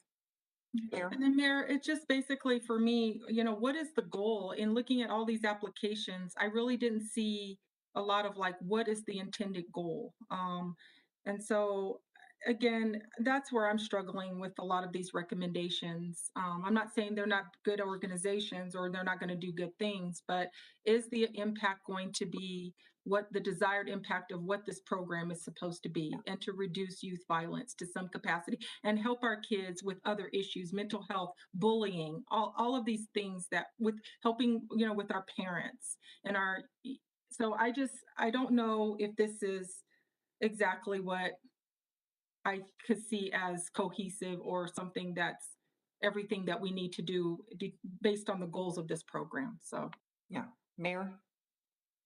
Mayor Pro Tem. Yeah, I mean, I agree with my colleagues. Whether we're going to be serving all of Aurora, the high, the different wards, as well as what Councilmember Zvonek brought up in terms of, if you give just a little bit of money, is it really going to make an impact? I also have concerns about the Denver-based organizations.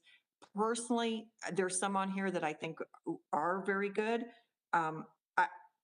I would almost like us to reconsider these and reallocate maybe more money to certain ones, and maybe actually not fund some of them on the list. I do have a question on, do you ask them what percentage of the money that they would receive goes to their administrative side of the business versus to the actual program? Yes, that was part of the budget breakdown.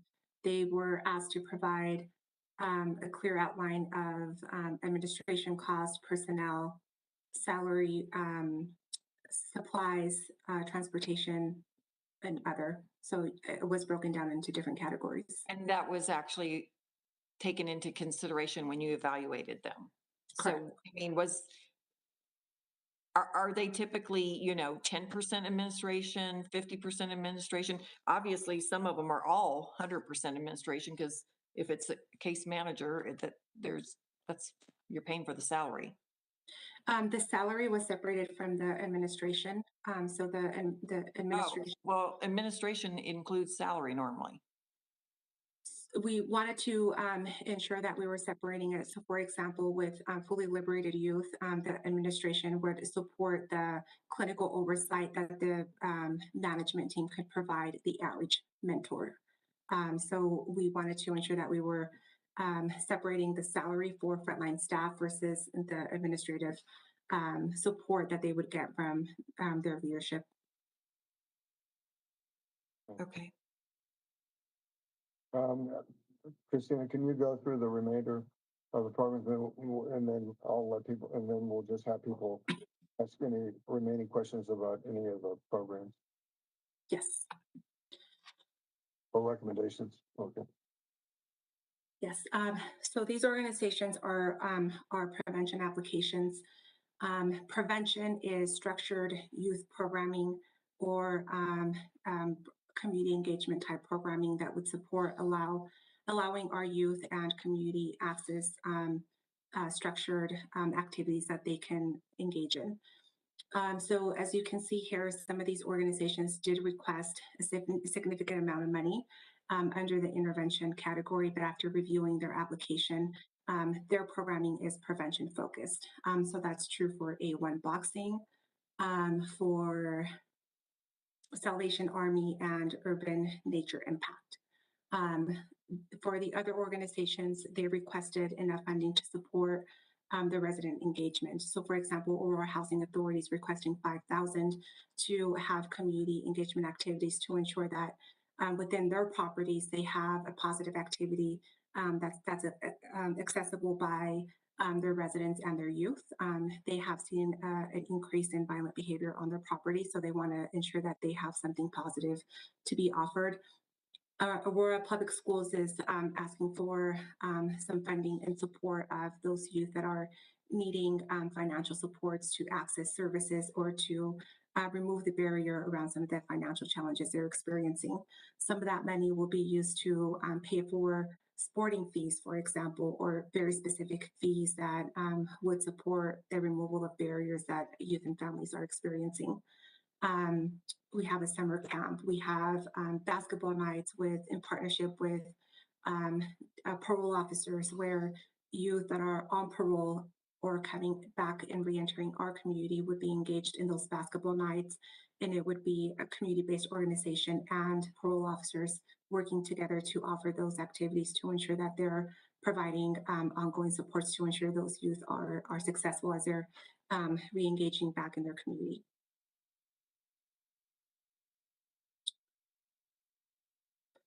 Would you like for me to go through one by one, or? Councilmember Lawson? No, that's fine. I think you've given us kind of an overview of this, and I've kind of read through some of the applications. Is there any way, and I'm not trying to stall funding, but is there a way that we could maybe by email give a scorecard or something on our suggestions? I cannot, and you've given us a bigger overview of what these organizations did. That's why I wanted you to kind of go through them.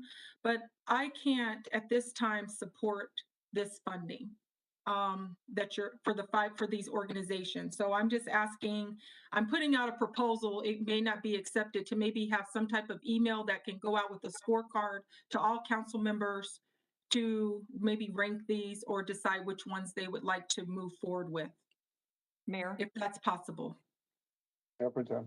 Yeah, I kind of like that idea. We do that often for applicants for the interview them for commissions or committees. If we could I just don't feel comfortable saying yes to all these organizations right now. But if I could rate them and then you could take all the council members' scores, because I some of them I don't even want to fund at all.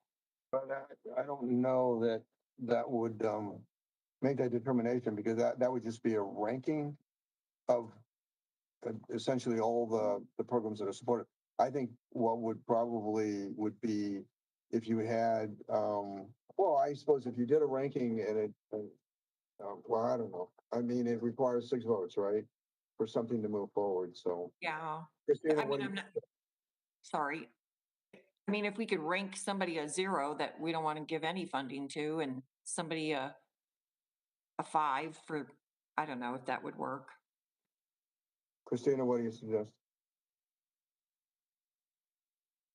We had a pretty solid panel that reviewed the applications. We had a top leader from Aurora Mental Health, one of our directors for pretrial and SRO. So these are solid recommendations based on the review of the gap analysis and services that we know our youth need. The recommendations are direct services that our youth need access to that would complement one another, that would support the reduction of violent behavior in very specific youth. Mayor Sundberg. Councilmember Sundberg, let me just say one thing before Councilmember Sundberg, and that is really, I mean, if there are not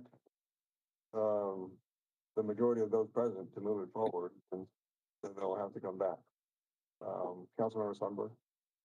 I was just curious about a couple criteria factors here. You know, we mentioned Denver. I noticed there was one office in Arvada, Inglewood. Do we want to try to limit it more to our Aurora Central location here? As one question. Another concern I have, are a couple of these organizations are quite large, like University Hospital, Children's Hospital, APS Foundation. It seems to me that they might be well funded enough or have deeper resources to where we could shift, again, more locally. I'd love to see more mentorship programs happening. Just some feedback there. Mayor Drinsky. Councilmember Drinsky. Yeah, Christina, you told us on the intervention list which ones were based in Denver. Can you please let us know that on the prevention ones? Oh, the prevention, yes.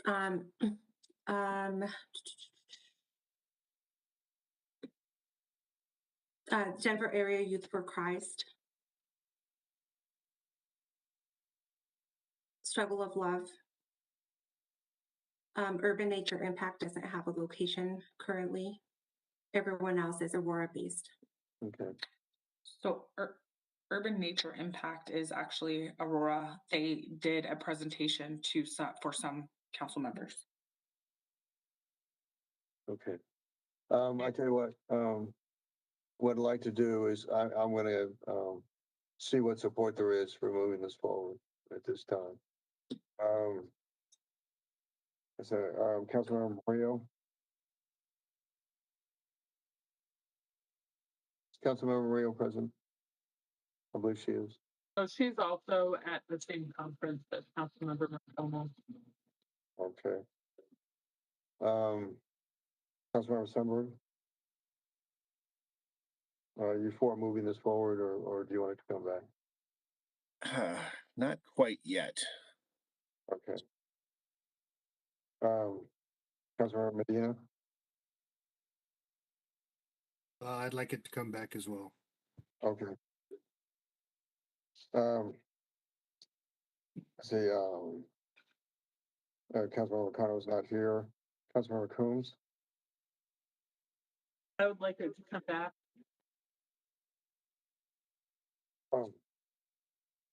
Mayor Pro Tem.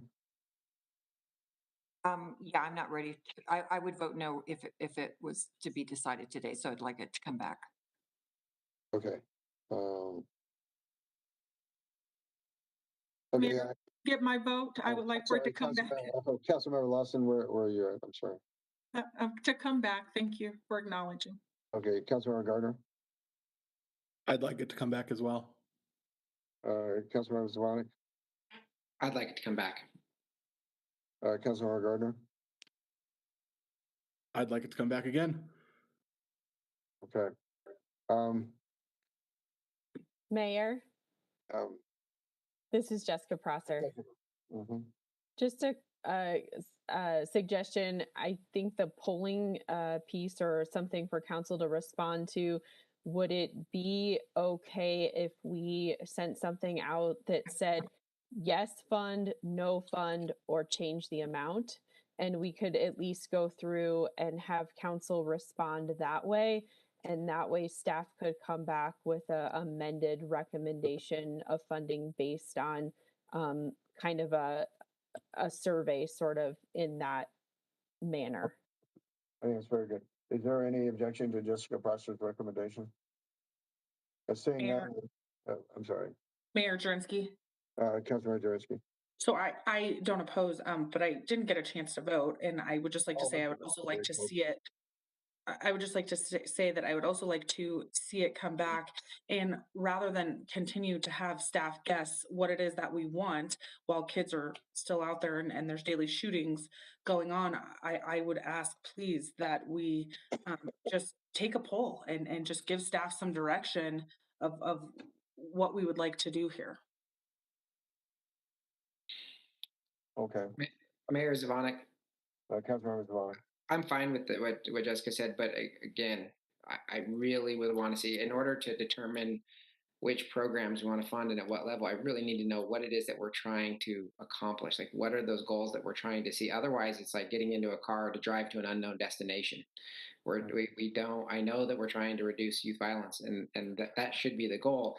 but what are the types of measures that we're going to use to determine it? 'Cause I think that will help direct the types of, because otherwise we're just going to guess based on what we think or feel is the best program out there. But really, we should be trying to determine what programs are best to achieve a set goal or outcome. And unless those are very clear, which maybe I'm the only one that they're not clear to, but it's not clear to me what our objectives are in terms of reducing youth violence, what measures we're going to use. And so I don't know how I would even determine which of these are the right ones and at what level of funding is adequate. Well, I think staff got quite a few comments tonight, and I think that I assume they understand that about the level of backup that's necessary too, which would also include the metrics for how to measure what is success. Okay. Are there any comments of staff in terms of how to move forward? Mayor? Staff first. Sorry. Jessica, any comment from you? No, Mayor, thank you. Christina? No, thank you. Mayor Pro Tem? Oh, I was just going to say, I appreciate the ability to give input through a survey.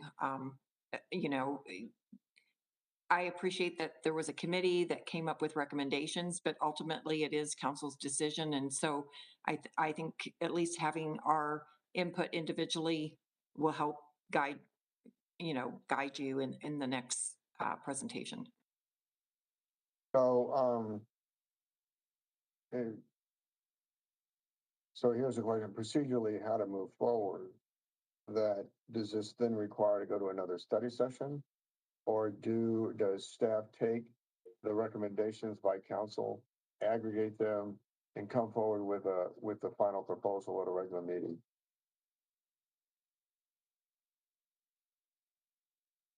Because obviously we want to get moving with this program. Is council okay with because we still have to vote on this during a regular meeting. So is council okay with simply having staff take these recommendations and then maybe put them forward in a regular meeting, but maybe we vote on them individually? I don't know, Mayor Pro Tem. So my understanding is they'll survey us by email, I guess. How do we get the results? Is that what you're saying? So it would not be at a study session, it'll just be an email? I mean, it's gonna take a longer process, but we can get the results at the next study. We can either get the results at the next study session, or probably before, we can defer this to the next study session, assuming that there'll be a survey with the results of the survey disseminated to members, and then that is a discussion of whether to move forward or not, based on the survey results at the next study session, or should we simply have staff take the survey results, use that as input to amend these different proposals, and then bring them forward for a vote in the next regular meeting. So I think those are the two ways to proceed. Mayor? Councilmember Gardner. This Sundberg here. Oh, Sundberg, Councilmember. Is there a way that we can stress and highlight, or just emphasize rather, the importance of the intervention piece of all of this? Prioritize the intervention piece and get that moving more quickly. And of course, prevention is certainly important, but intervention, with what we're seeing happening and the overall goal of the program, can it be directed in that direction first and foremost? I think it still leaves us with having to, they can be broken in two, but you still have the problem of, do we go to another study session, or do we try to just move it forward and have the debate to finalize it in the next regular meeting? My gut feel right now is this is all pretty loose, but I want to get this moving forward. But is that we probably have to go to another study session. Mayor, this is Jessica. The next study session is June 13th, so it's a little bit of a ways off. We could do the poll and we could bring back the results with recommendations as individual agreements so that you could vote individually on each one of them and prioritize definitely that intervention. The other,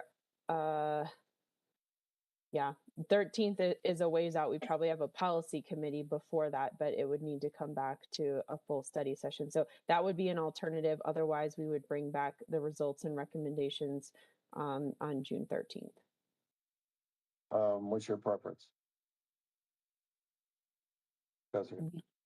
I mean, if we're trying to get funding out to the community quickly and ahead of summer for programming over the summer, then I guess my suggestion would be to do the polling and then come back with the individual agreements, because that's what we would have done from here.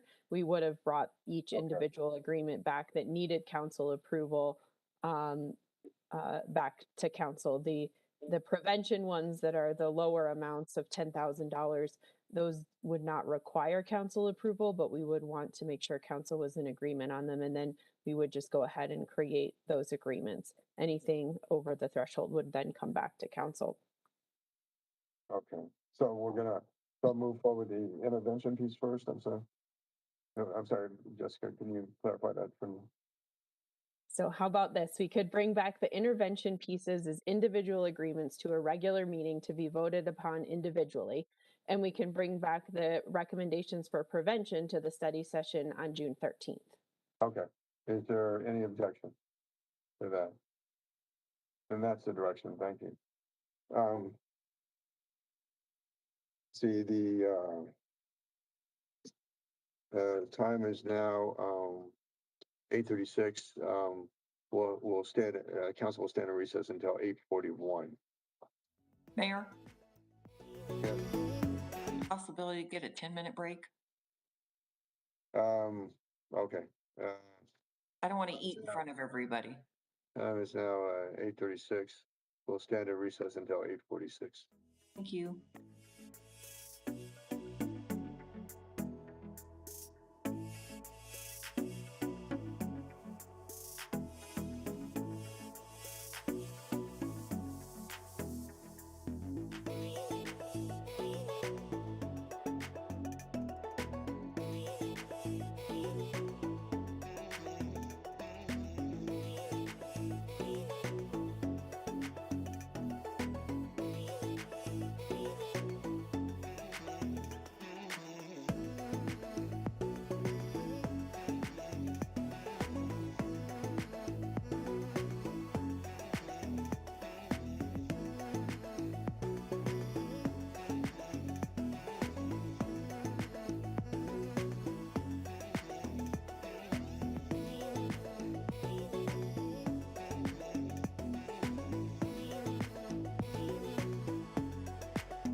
The study session on May 16th is called back to order.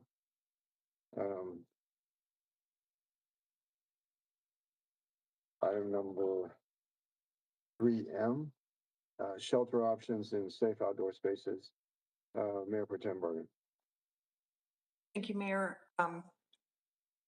I asked for this to come back because I think when we went through it last time, we didn't really consider all the options maybe in the right light. And I wanted just to bring it back so that we could have a little bit more context and then also look at, I think Jessica's going to have Hector also provide some of the options that he had last time in terms of availability of land and so forth. So I just think it's just prudent for us to really make sure that we make the right decision as we move forward.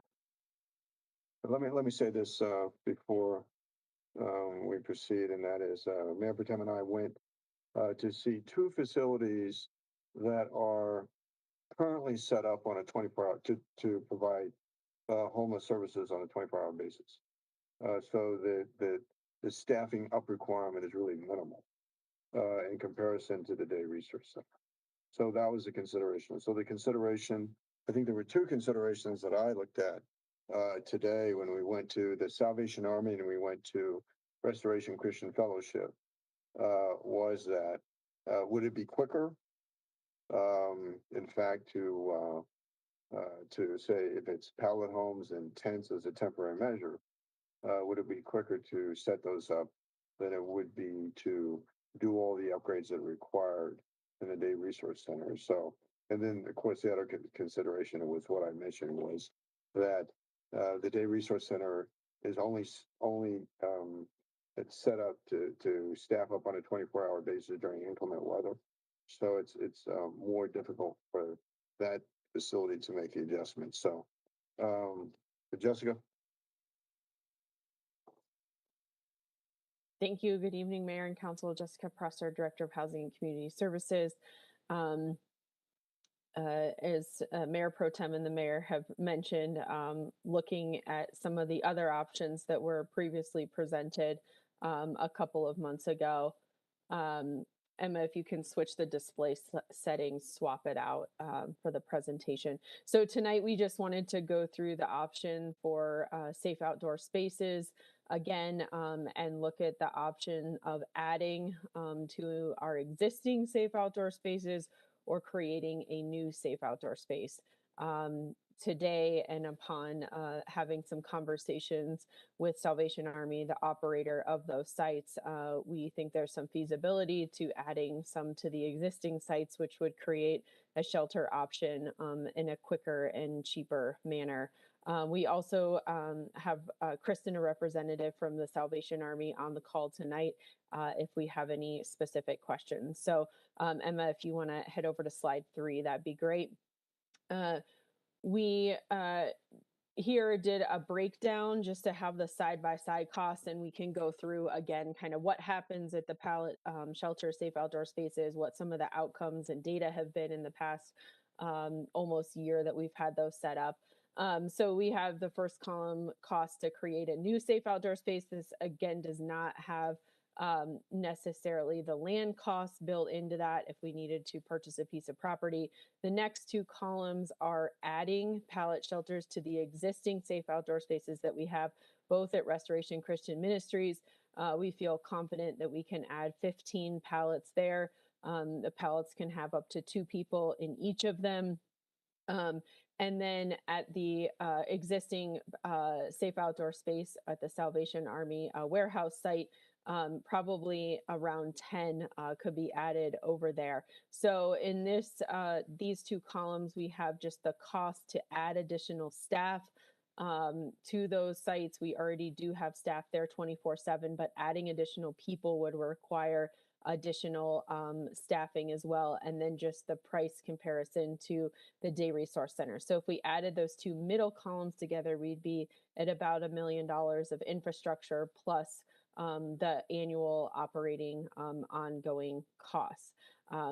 Again, we're looking at feasibility. We will need to get the designers in there. We've done some preliminary, but the electrical has been pulled at both sites. The restoration site had originally looked at 50 pallet shelters. There's 36 currently installed there now, and some land to expand those on a temporary basis ongoing. We also still have the tents that were previously located at the Salvation or at the Restoration Christian Ministry site that could be put up temporarily for the next couple of months while we get those pallets ordered and installed. So that could give us a, once we get the staffing there, we would be able to continue that operation. Just to clarify, Salvation Army operates both of these sites currently. The church is heavily involved and very supportive of the site, but Salvation Army is the current operator of those sites. Next slide, please.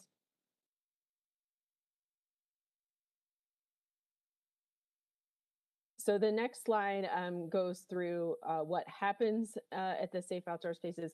Emma, if you can advance it, that would be great. Thank you. So just kind of an overview, oops, one back, sorry. The basic kind of programming, comprehensive case management services with the goal to get people employed, get their benefits in order, and then get them housed. And so we're on the next slide. I'm thinking there's a little delay here. So what's up is the data, which we, go back, sorry. If you're following along. There we go, slide 5. Okay, so the site at Salvation Army opened in July. The one at Restoration opened in December of 2021, served about 150 clients. We have the average length of stay over on the left side. So the site that's been ongoing longer, about 82 days.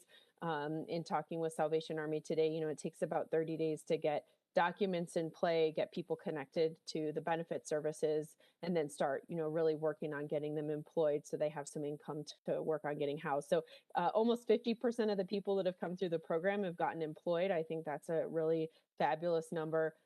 27 people have moved into transitional housing, recovery services, independent living, and then again, almost 50% of people have been connected with benefit services as well. So moving on to the next slide, just a better breakdown more specifically of, again, putting together a new site. So you've seen these slides before. These were presented on March 21st at study session, just kind of the cost breakdown of the different infrastructure and things. Again, the pallets are about $8,000 to $10,000 for the cost fully installed. So that's labor, pulling electrical, and all of that. So there may be some economies of scale adding to the sites that are existing because we have pulled electrical service on both sites. Next slide. And then a staffing breakdown as well. And this again is for a new site. So we already have staffing at the two sites. So we would just be adding that kind of ratio of guests to staffing for case management and just general staffing that oversees the site. And then the next couple slides just go through the costs again for tents. The tents are not recommended on an ongoing basis due to some of the things we have talked about before. The heating costs were extremely high. When we do have federal funding, we can't use those funds to reimburse. Some insurance issues as well. But on a temporary basis, until we could get the pallets installed, there's certainly something. We have about 20 on hand that could be utilized. So the next slide just again goes through the staffing, which is very similar to the pallets there as well. And then the next slide just, is really looking for council feedback on if we want to go ahead and pursue expanding the existing safe outdoor spaces to add additional shelter beds and expanding the staffing to come with it, or if we would want to look for a new site, which again is going to be a longer involved process, obviously more expensive if we're going to purchase a site or co-locate one of these on a piece of faith-based property. And then, again, pulling the electrical and all of that is going to take some time. So Mayor Pro Tem, I do have additional slides with the sites if you want to go through them up, or I can stop there. I mean, we can bring that up too, but I wanted to first just point out that because when you were showing the dollar amounts for the pallet and so forth, that was all encompassing from before. Right. That's great. That's creating a brand new site. So that first slide I showed with the about $500,000 for the two different sites is an estimate at this point to add pallet shelters and add staffing.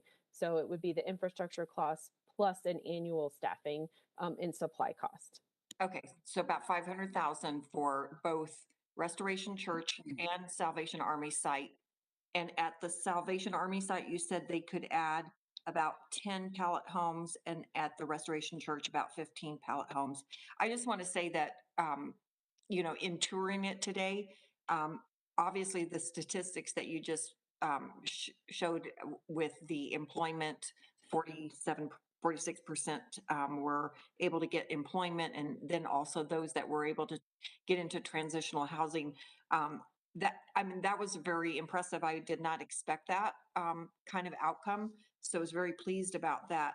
And I know we're looking at this as simply a temporary solution until we get to, a longer term solution. But the mayor could maybe talk about his perspective. But I just think, rather than spending the amount of money to renovate, a temporary solution may not be the most feasible or the most prudent, solution. And this was a way to look at another option. I think, I mean, I do have a bias towards congregate. However, I think in order to get, we can't go forward with the camping ban until we have an alternative option, shelter option. So I think that I think this is I think this is prudent. I think it's more expeditious, and it's a lot cheaper to go forward in this way. And we'll just see how the outcome is. I think if we find ourselves stressed in terms of space down the road, now it's being significantly underutilized. I think obviously there's a preference probably for the Salvation Army to do one person per pallet home, but pallet homes are built for two people. And so we do have significant capacity to expand to the whole system. But I just think that these, the fact that both of these sites, I mean, I was surprised by how much work it was going to take for the ARDC, ADRC. I wasn't prepared for that. I was kind of surprised, but it is what it is. And I think this is the least invasive kind of minimal approach, is to go with two locations that are already set up as 24-hour, 7-day-a-week facilities, and just augment some capability to those existing facilities. So I think it's a better approach, not a new site, but those two existing sites run by the Salvation Army. Any further comments?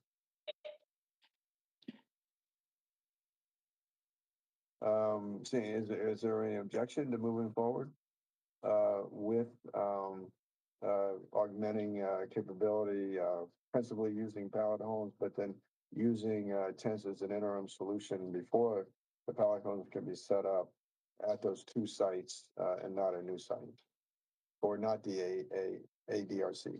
Mayor. Yeah, so this is just maybe a question for you and the Mayor Pro Tem and maybe Jessica.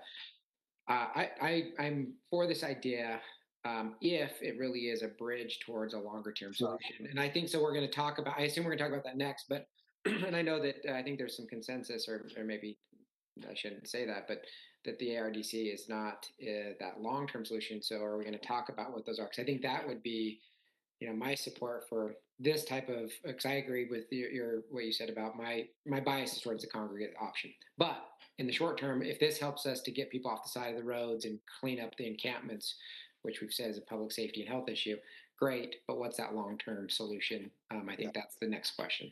No, absolutely. I think my idea going forward, and obviously we'll have a discussion about this, will be permanent when we have a permanent location. that is all encompassing to where it has that emergency housing type navigator piece. And then it has all the way up to transitional housing, and we'll debate permanent supportive housing, but all on the same campus. Then all of these, all what I consider temporary sites that the city supports will go away. Mayor. I mean, if a nonprofit wants to continue them, obviously, in their own program, that's their side. But in terms of city participation, Mayor Pro Tem. Yeah, just to answer Councilmember Zvonek on the long term, because you're absolutely right. That's, we need to know where we're going with this. Just talked to our city manager today, so we were trying to finalize the June 4th workshop, but that will be a topic, is the long-term homeless solutions for us to discuss. Mayor. Councilmember Sundberg. Gardner. Councilmember Gardner, I'm sorry. Jessica, what is the lifespan or the intended lifespan use for a pallet shelter? And where I'm going with that is similar to the line of questioning Councilmember Zvonek had.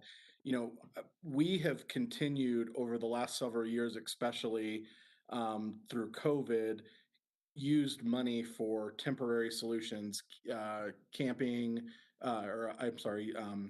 tents, pallet shelters. There was the motel at Mississippi in 225.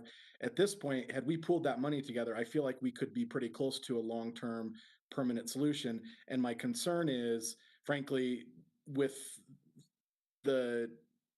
how things typically go on this council, I don't have a lot of faith that we're going to come to consensus on a long-term solution. And so I guess I feel like the safe outdoor space tents into pallets is probably going to be around a lot longer than we are talking about or anticipating right now. So what is the expected lifespan of that? Because I'm just really hesitant to continue to vote for temporary solutions, putting money into temporary solutions, which we've done for several years, and we're no further along in the conversation about a permanent solution. And, we've been saying for the 2.5 years I've been on council, what's our permanent solution going to be? And we haven't come up with anything.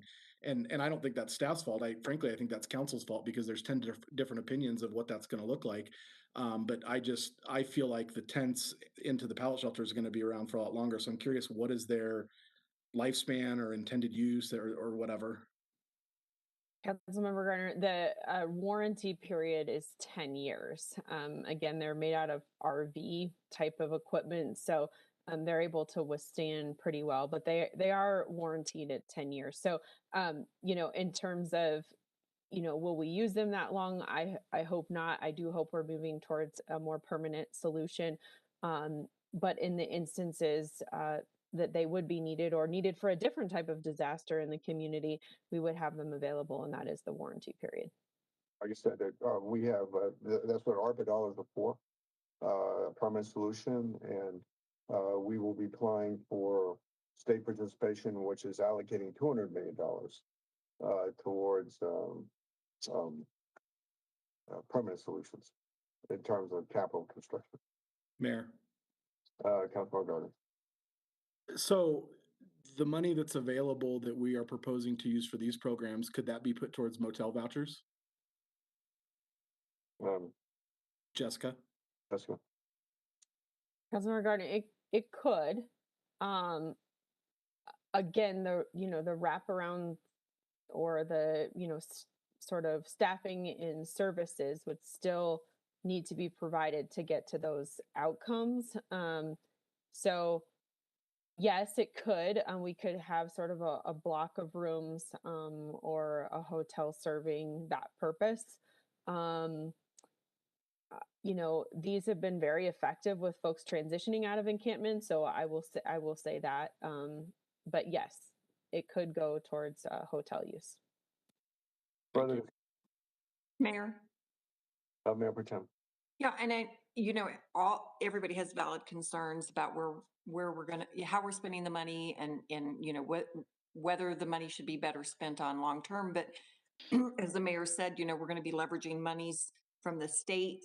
Hopefully, we'll be talking to the counties. They actually, Arapahoe County just recently at the AEDC board meeting announced that they have allocated $28 million towards homeless programs, projects.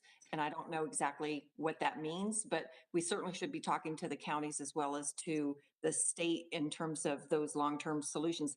I think this is really, we're talking about the abatements and how do we solve for the camping ban that we just passed. And it's just a matter of what's the most economical as a temporary solution. And that's why these options were brought forward. I do think having them on one site where they're not hidden in hotel rooms really is better in terms of getting their participation in case management. Further, Mayor. Councilmember Gardner.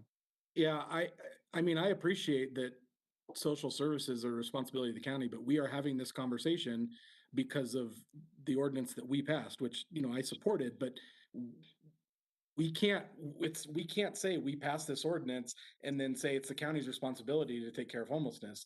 We passed an ordinance, so now the onus is on us to find housing. And my point is we continue to put money into what I would consider temporary solutions. We're calling them temporary solutions, and you know, millions of dollars over the last several years.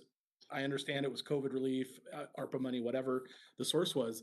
But my point is we continue to do these temporary solutions. And right now we're having this conversation as a direct result of this council voting for the camping ban, which I obviously supported, but I don't think it's fair to say, well, we need to wait for the county, we need to wait for the state, we need to wait for all these other sources when we're having this conversation because of what we passed.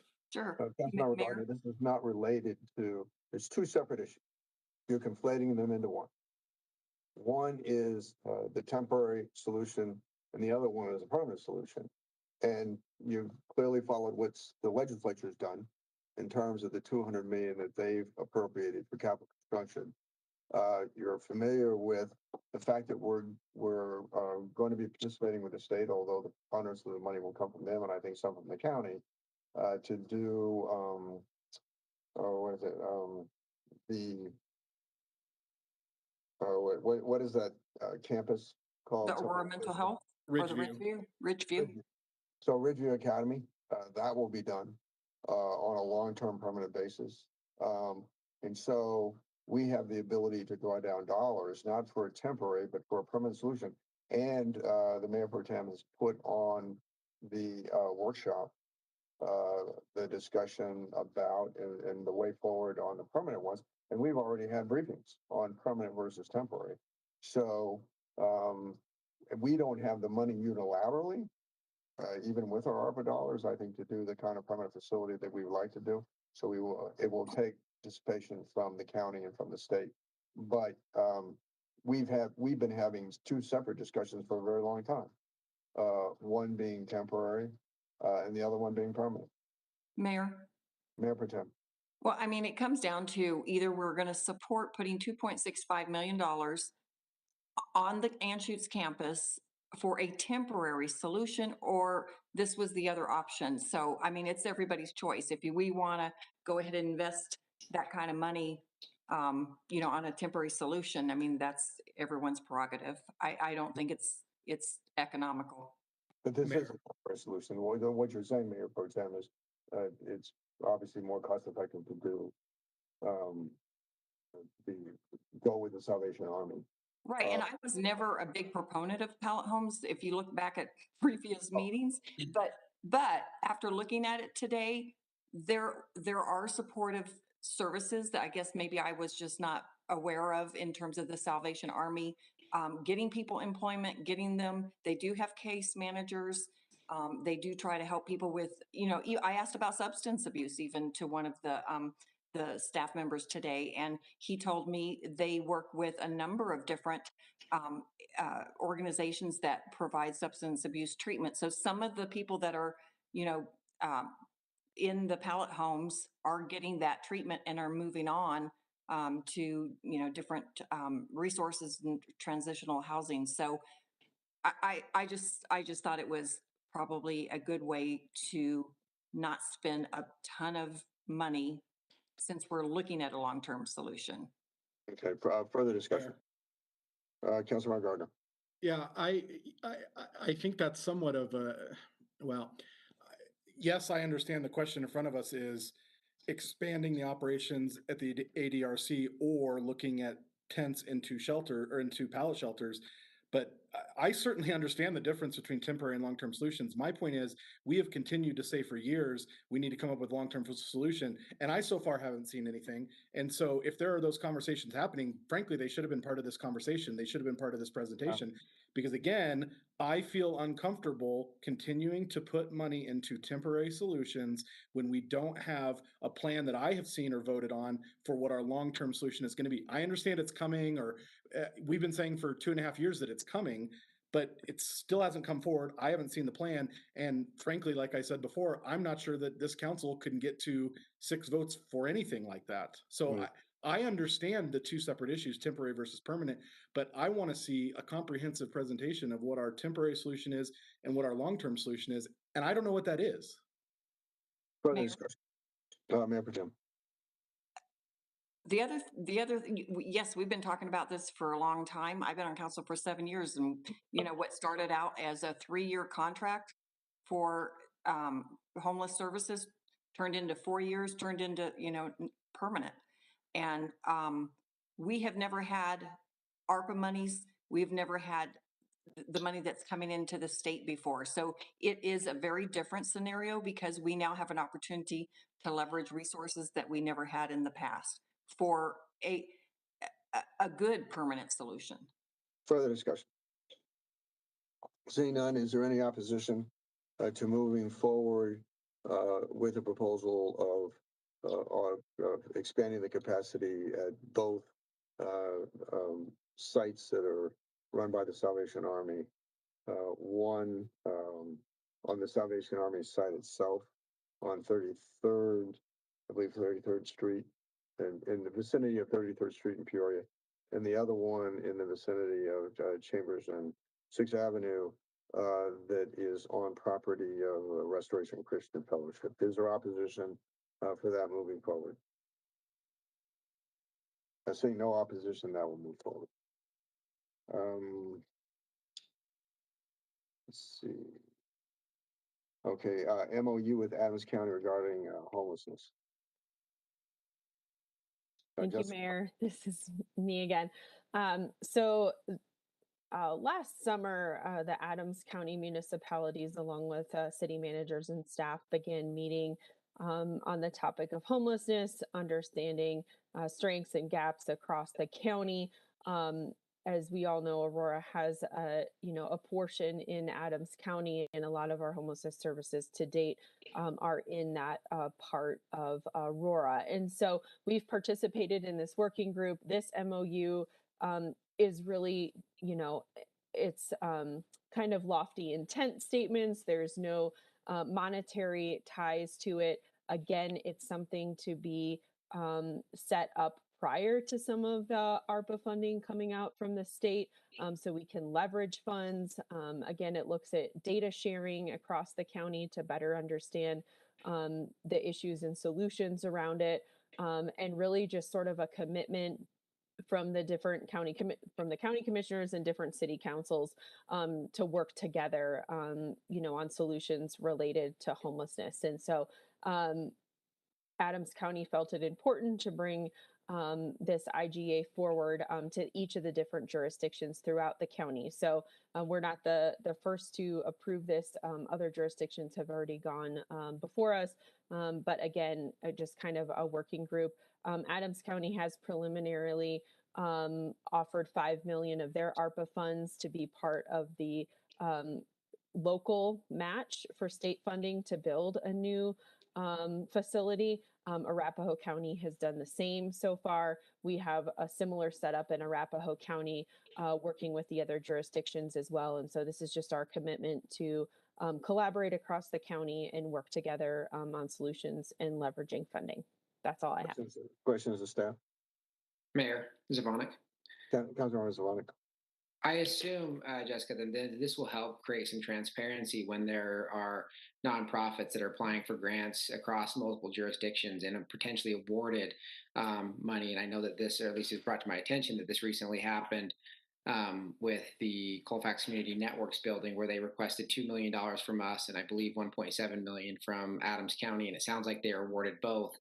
And so I just want to make sure that this is the type of arrangement that would help make sure that that type of situation doesn't happen in the future. Am I right in saying that? We have gone through, funding from different groups across the county, how we fund cold weather, all different things like that. But yes, we're working together, we're collaborating, and there's more communication and transparency. Agreed. Further discussion? Seeing none, is there any objection to moving item number 3N forward? Seeing none, item number 3N will move forward. Item number 4A, Safety and Security Grant Program Update. Councilmember Gardner. This is going to be a staff presentation to talk about the rollout of the Safety and Security Grant Program. So I believe staff is on the phone to do that. Good evening, Mayor and City Council. I'm Christina McClelland, Grant Development Manager. I'm here with an update on the Safety and Security Program. The program did launch today, and we've already received, as of 9 p.m., 123 applications. The main purpose of the update this evening, though, is to request increasing the funding amounts from up to $10,000 to up to $20,000. And this comes from the increase in costs that we are seeing. So, for example, updating some windows could potentially run $18,000 to $20,000. So, really looking to, despite inflated costs of materials, make sure that grantees get the best bang for their buck for this program. Roberto, did you want to add anything? No, other than as we started to roll out the program and really started to look at the application and eligibility, we really worked out to some contractors to price out, and that is in your backup, exactly how much the cost is for some of these security enhancements that we would be contemplating providing for applicants.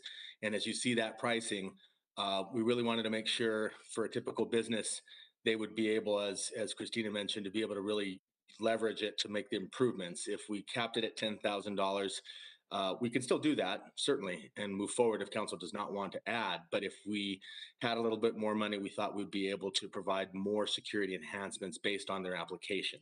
So we are asking, because it was put in ordinance when Councilmember Gardner's moved this forward, the $10,000 is in our ordinance. So in order to change that amount for the applicants, we needed to come back to council in order to adjust that amount for 20,000. It would be up to, so we still, if a person just still needed a security camera or some lighting and it just was only $7,000, then we would only provide $7,000.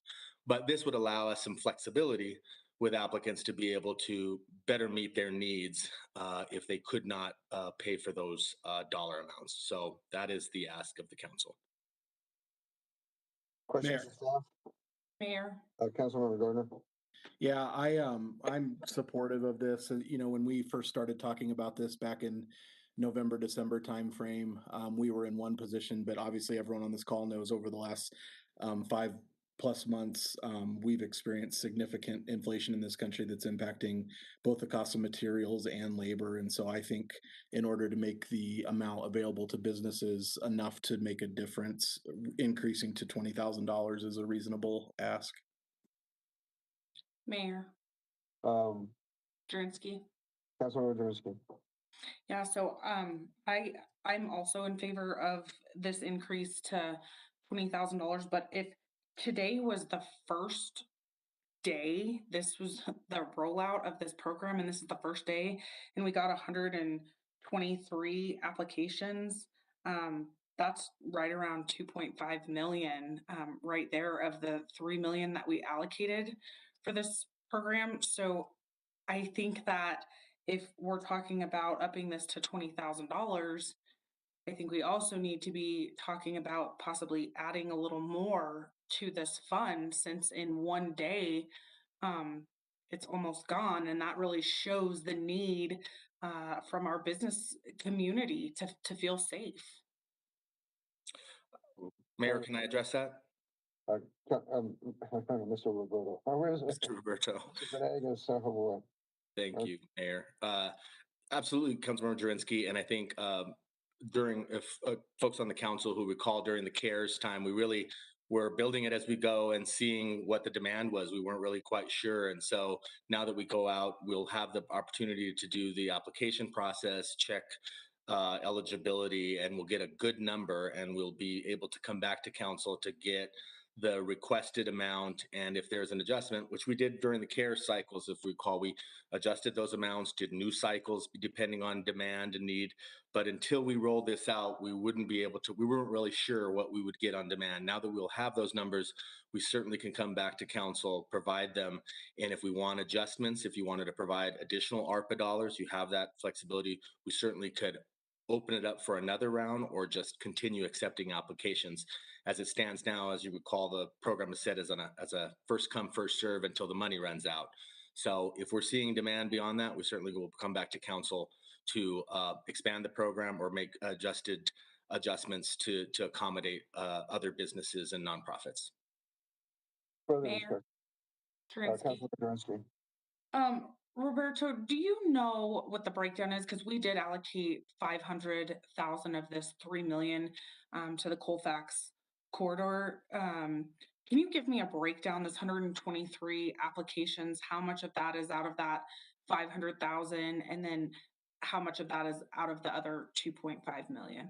We will bring that back to you. We'll have the vendor go through the applications and break it out and disaggregate it for you so you can see that. But unless Christina has that already, I don't know that we have that that information pulled together at this point. But we'll get that to you as soon as we can.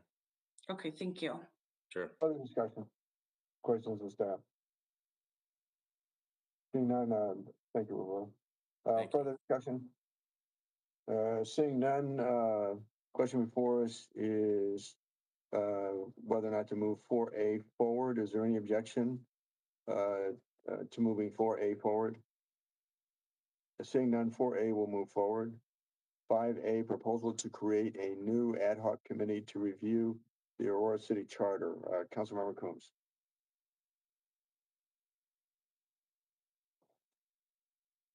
Sorry, Mayor, I'm just having trouble getting everything unmuted. So this actually had come up. I had started talking to the city attorney's office about bringing forward a charter review, and then it came up in the rules committee, and Councilmember Marcano and Councilmember Lawson also had expressed interest and the clear need to review our charter and to make some changes. As we know, the charter is fairly old, and there are a number of things that have already come up in the last couple of years that clearly need to be changed. So this is a proposal to have a city council ad hoc committee. And then the other part that is not included here that I will be bringing forward is establishing a citizen advisory committee to provide ongoing review of the charter. But I will go ahead and also let Councilmember Lawson add anything she would like to add. Yes, thank you, Al. Thank you, Councilmember Coombs. This was brought up. I know that even years before I sat on the Rules Committee, I had brought this up that this week. I hope that one day we could get some type of committee or something on council that actually has community engagement as well, to look at some of the things in this charter, which was enacted in 1961. So I do support this effort. I did bring this up at the Rules Committee along with Councilmember Marcano. I did not know that Councilmember Coombs was starting the pre-work on this. So I think we can all work together on trying to, as sponsors of this, but I do think it is important. Our city has changed. We have changed many things in the charter since I've been on council. And so I think that we should implement this and have an ad hoc committee, and then going forward, looking at a commission as well. Further discussion. Is there any objection to moving item number 5A forward? Seeing none, item number 5A will move forward. With that, there is I see no further business before the council study session is adjourned. Thank you, everybody. Thanks, everybody.